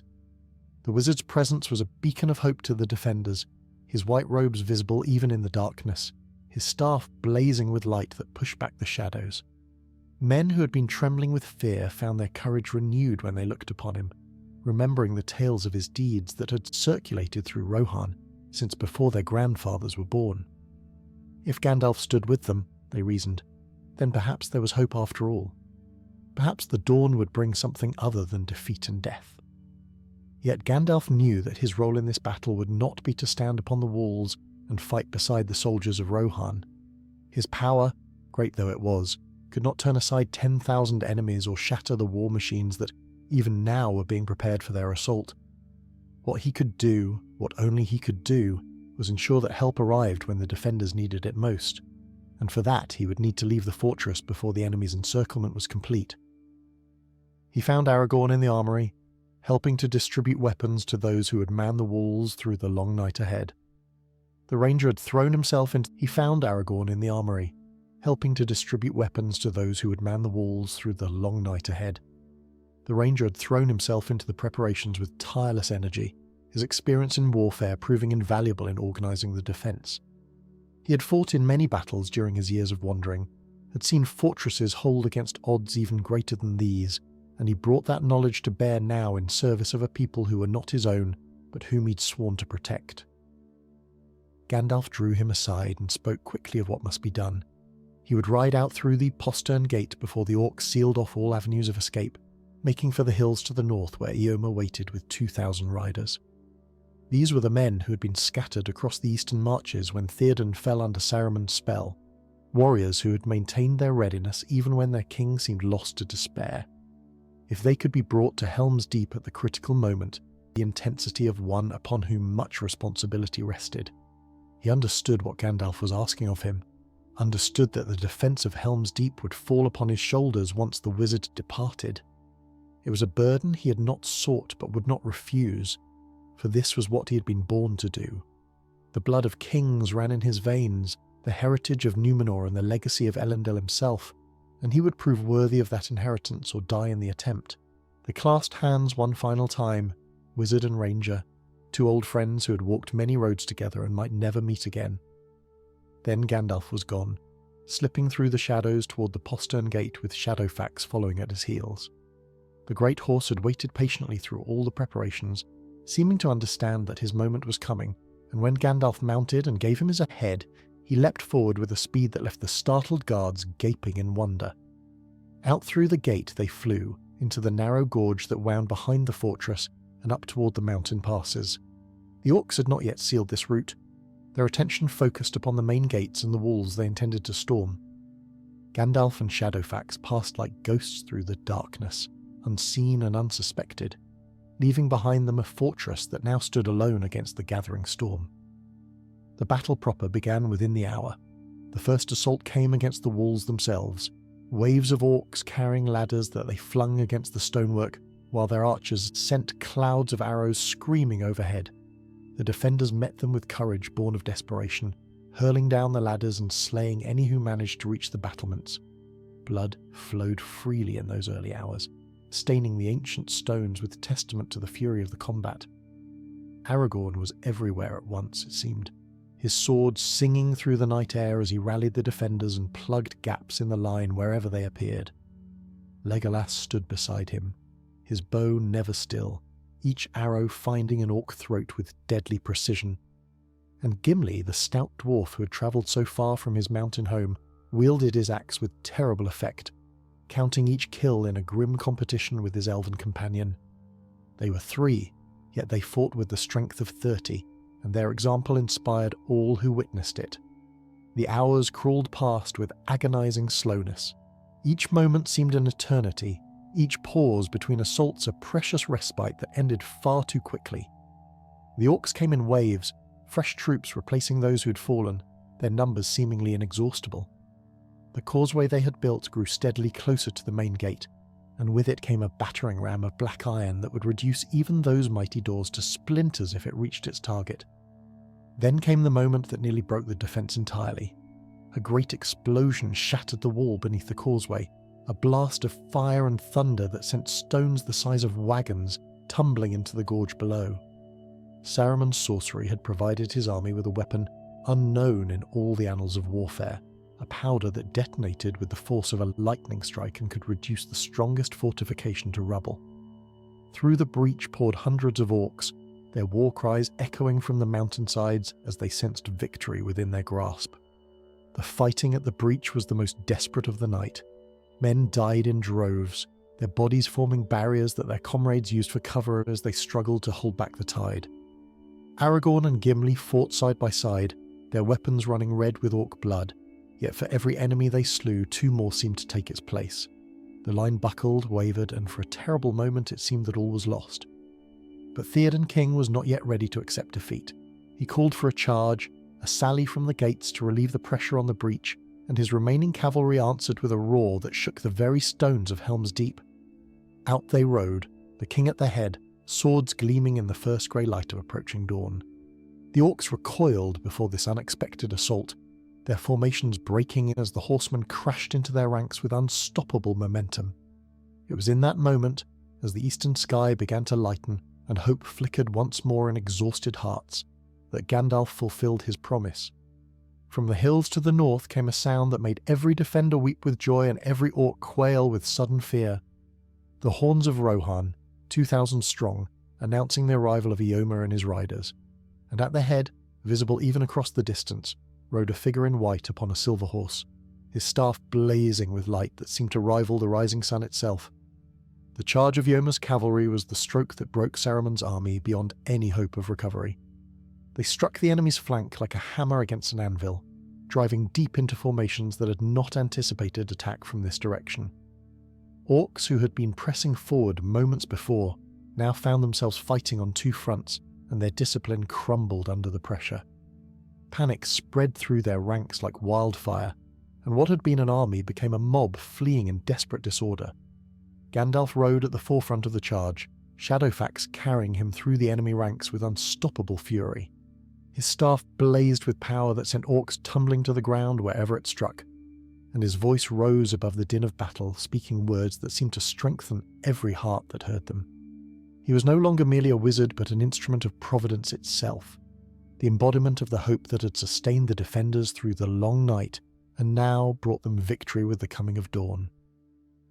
The rout of Saruman's army was complete by the time the sun had fully risen over the mountains. Those orcs who had not fallen to sword and spear fled in all directions, seeking the shelter of forest and gorge, though few would survive to reach safety. The horns had come with the dawn, ancient trees roused to wrath by the shepherds who tended them, and they fell upon the fleeing orcs with terrible vengeance. None who entered those shadowed ranks emerged again, and what became of them in that lightless embrace was a thing that even the victors preferred not to contemplate too closely. Gandalf stood upon the battlefield as the sounds of combat faded into silence, surveying the carnage with eyes that held both sorrow and satisfaction. So many had died in the night just past, defenders and attackers alike, their blood mingling upon the stones of Helm's Deep until it seemed the very earth wept crimson tears. Yet the fortress had held, the line had not broken, and Rohan endured to fight another day. The cost had been terrible, but the alternative would have been far worse. Theoden rode through the aftermath with the bearing of a king who has reclaimed his honour through fire and blood. The weariness of battle sat heavily upon his shoulders, yet beneath it burned a pride that had been absent during the long months of his enchantment. He had led his people through the darkest night of their history, had stood upon the walls when all seemed lost, had charged at the head of his warriors when charge alone could save them. Whatever came next, he would face it knowing that he'd proven himself worthy of the crown he wore. The reunion between uncle and nephew was a thing of quiet joy amid the chaos of victory. Éomer dismounted and knelt before his king, only to be raised and embraced with a fervour that spoke of bonds renewed and trust restored. They had been divided by Grimmer's machinations, set against each other by whispered lies and manufactured suspicions, but that division was healed now in the crucible of shared battle. Rohan was whole once more, its leadership united, its people ready to face whatever trials the future might hold. Gandalf allowed them their moment of celebration, before turning their thoughts to what must come next. The victory at Helm's Deep was significant, yes, but it was not decisive. Saruman remained in his tower at Isengard, still possessed of power and cunning that made him dangerous even in defeat. And beyond Saruman lay Sauron himself, the true enemy whose shadow lengthened across all of Middle-earth with each passing day. The war was far from over, and much remained to be done before the free peoples could rest easy. He proposed a journey to Isengard, a confrontation with the fallen wizard in his own stronghold. The Ents had done their work well, he reported, having torn down the walls and flooded the pits where Saruman's war machines had been forged. Orthanc still stood, for that tower was built of stone too strong for even the shepherds of trees to breach. But it was now an island in a sea of destruction, its master trapped within like a spider whose web has been swept away. It was time to call Saruman to account, to offer him one final chance at redemption before consigning him to whatever fate his choices had earned. The company that rode to Isengard was smaller than the army that had defended Helm's Deep, but it contained the greatest of those who had fought in the battle. Theoden came, and Éomer beside him, representing the kingdom that had nearly been destroyed by Saruman's machinations. Aragorn rode with them, and Legolas and Gimli, the three hunters who had pursued their friends across half of Middle-earth. And at their head rode Gandalf upon Shadowfax, the White Wizard leading them toward a reckoning that had been long in coming. The approach to Isengard revealed the full extent of what the Ents had accomplished. The ring wall that had once enclosed Saruman's domain lay in ruins. Great blocks of stone tumbled about like children's toys discarded by a careless hand. The furnaces that had belched smoke and fire into the sky were drowned beneath waters diverted from the river Isin, their fires quenched forever. And everywhere, amid the wreckage and the flooding, walked the Ents themselves, their great forms moving with purpose as they continued the work of destruction that they had begun. Treebeard met them at what had once been the gates, his ancient eyes glittering with satisfaction at the devastation he had wrought. "The tree killer sits in his tower and refuses to come out," he reported in his slow rumbling voice. "We have spoken to him, called upon him to surrender, but he answers only with curses and threats. Perhaps you will have better fortune, Gandalf, though I doubt it. There is little good left in him, if indeed there ever was." Gandalf nodded gravely, unsurprised by this intelligence. Saruman had always been proud, had always believed himself superior to those around him, and defeat would only have sharpened that pride into bitter defiance. He would not surrender willingly, would not acknowledge the error of his ways, would cling to his delusions of grandeur even as the world he'd sought to dominate crumbled around him. Yet the attempt must be made, for Gandalf understood better than most the value of mercy, even mercy extended to those who did not deserve it. They approached the Tower of Orthanc across a causeway of rubble and debris, the waters of the flooding lapping at either side.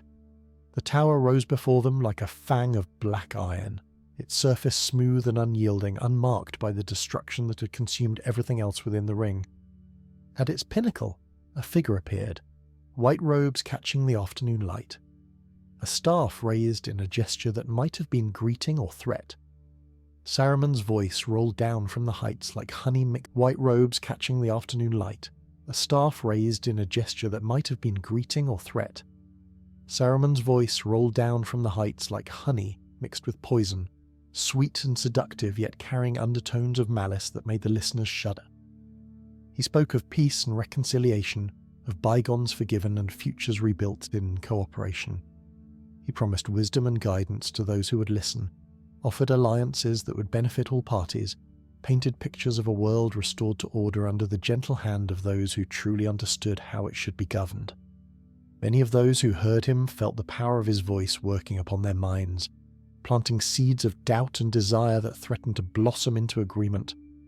Theoden's face grew troubled as old suspicions resurfaced, and even Gimli, stout-hearted dwarf that he was, found himself considering whether perhaps the wizard's words held some measure of truth.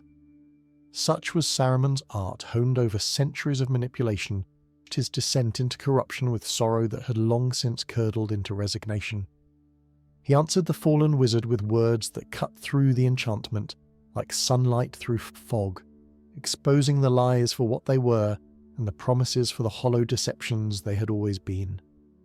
He spoke of Saruman's treachery, his alliance with Sauron, his willingness to sacrifice entire peoples in pursuit of his ambitions, and he offered one final chance, one last opportunity for redemption if only Saruman would come down from his tower and submit to the judgment of those he had wronged. The response was a snarl of rage that stripped away all pretense of reasonableness. Saruman hurled his staff toward Gandalf, with words of cursing upon his lips, dark power crackling along its length as it flew. But Gandalf merely raised his own staff, and the attack shattered against a shield of light that flared into existence around him. The broken remnants of Saruman's weapon clattered upon the stones, and with them fell whatever remained of his authority as head of the Wizarding Order. "You have no power here, Saruman the White," Gandalf declared, and his voice carried an authority that made the very stones of Orthanc tremble. "No," he corrected himself, "not Saruman the White. That title belongs to another now. You are Saruman of many colours, and your colours have run together into a muddy brown that suits your true nature. I cast you from the Order of Wizards. I break your staff and strip you of your rank. You are reduced to what you have made yourself, a petty tyrant without a kingdom, a schemer whose schemes have all come to naught." Saruman screamed defiance from his tower, but his words held no power now. The spell he had woven with his voice was broken, and those who had felt its pull now looked upon him with clear eyes that saw only a bitter old man clinging to delusions of grandeur. He retreated from the balcony, vanishing into the depths of his tower, and the company below knew that they would get nothing more from him this day. Yet the confrontation had yielded one unexpected prize. As they turned to depart, something fell from the high window, cast down in a final gesture of spite by one who sought to harm even in defeat. Pippin, the young hobbit who had been reunited with his friends at Isengard, caught the falling object before anyone could stop him. The object that Pippin caught was a sphere of dark crystal, smooth and heavy in his small hands, and the moment his fingers closed around it, Gandalf felt a chill run through his heart. He knew what it was, had seen such things before in the treasuries of kings and the vaults of ancient fortresses, and he understood immediately the danger that the young hobbit now held without comprehension. This was a Palantir, one of the seeing stones of Númenor, and through it Saruman had communed with the Dark Lord himself across the leagues that separated Isengard from Mordor.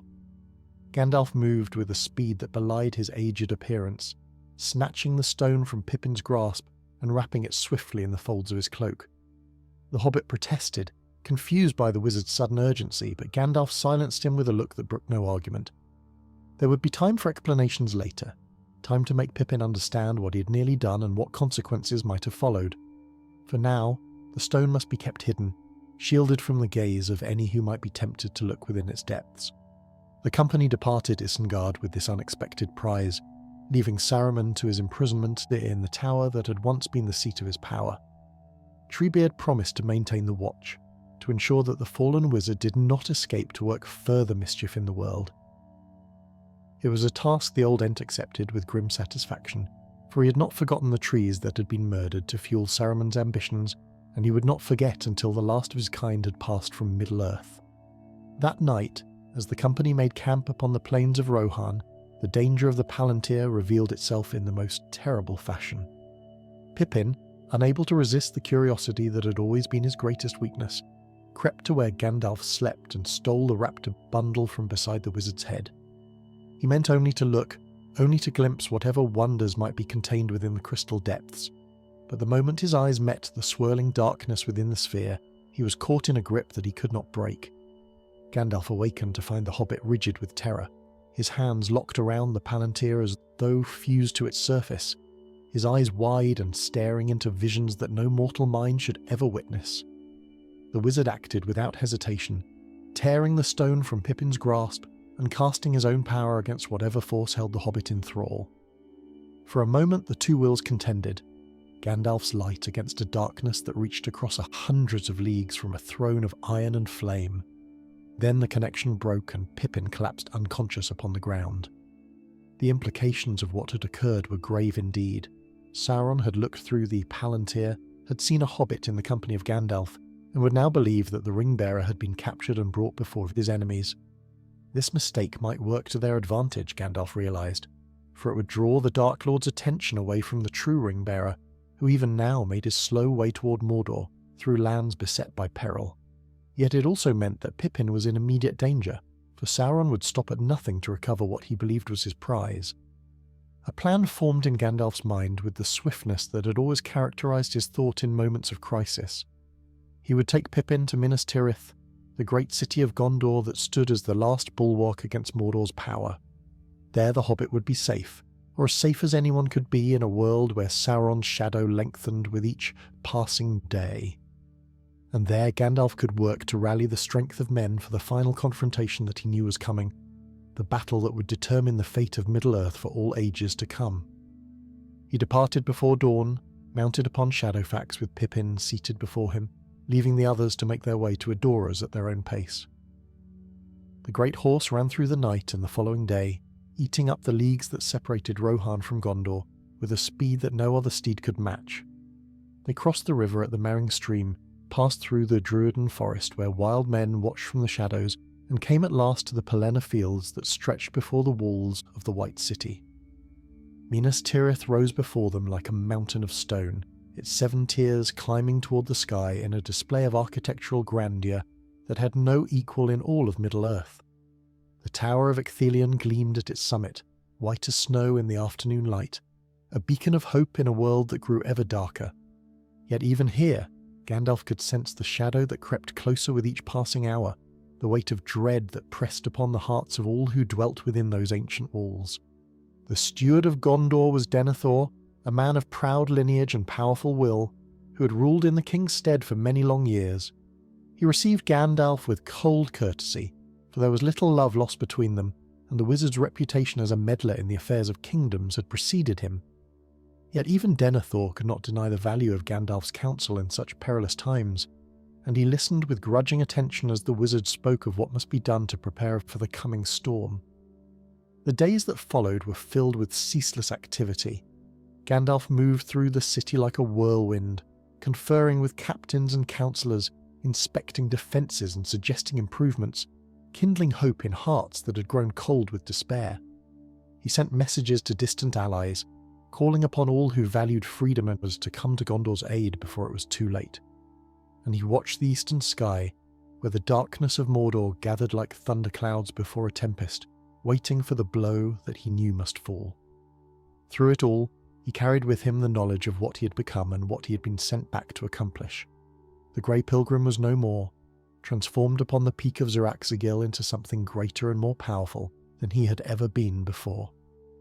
Yet, with that power came responsibility, a weight of duty that pressed upon his shoulders with every decision he made and every counsel he offered. The fate of Middle-earth rested upon choices that would be made in the coming days, and he must ensure that those choices led toward light rather than darkness. He thought often of Frodo and Sam, making their lonely way toward the mountain of fire where the ring must be unmade. They were beyond his help now, beyond the reach of any power save the providence that watched over all living things. Yet he did not despair for them, for he had seen the strength that resided in hobbit hearts, a courage that exceeded their small stature and put to shame the boasts of mightier folk. If any could accomplish this impossible task, it was those two bound by friendship and sustained by hope that refused to die. The war came to Gondor with fire and shadow, as Gandalf had known it would. The armies of Mordor swept across the Pelennor like a black tide, siege towers and catapults hurling destruction against the walls of the White City. The darkness of Sauron blotted out the sun, and the cries of the dying filled the air with a cacophony of despair. Yet the defenders held, strengthened by Gandalf's presence and inspired by his example, and when the Rohirrim arrived to break the siege, their charge was a thing of glory that would be sung of for ages to come. In the aftermath of victory, as the wounded were tended and the dead were honoured, Gandalf stood upon the walls of Minas Tirith and gazed towards the east. The final battle was yet to come, the last desperate gambit that might give Frodo the chance he needed to reach the cracks of doom. Everything they had fought for, everything they had sacrificed, would mean nothing if the ring survived. And everything depended upon a hobbit, walking alone through lands of shadow, carrying a burden that would have crushed the mightiest hero. Yet Gandalf did not despair. He had been sent back from death itself, transformed and renewed for this very purpose. He had stood against the Balrog in the deeps of the world, had awakened a kingdom from enchanted slumber, had rallied the free peoples against the darkness that threatened to consume them all. And he would stand until the end, whatever that end might be, for this was his task and his calling. The White Wizard looked toward the dawn, and in his heart burned a flame that no shadow could extinguish.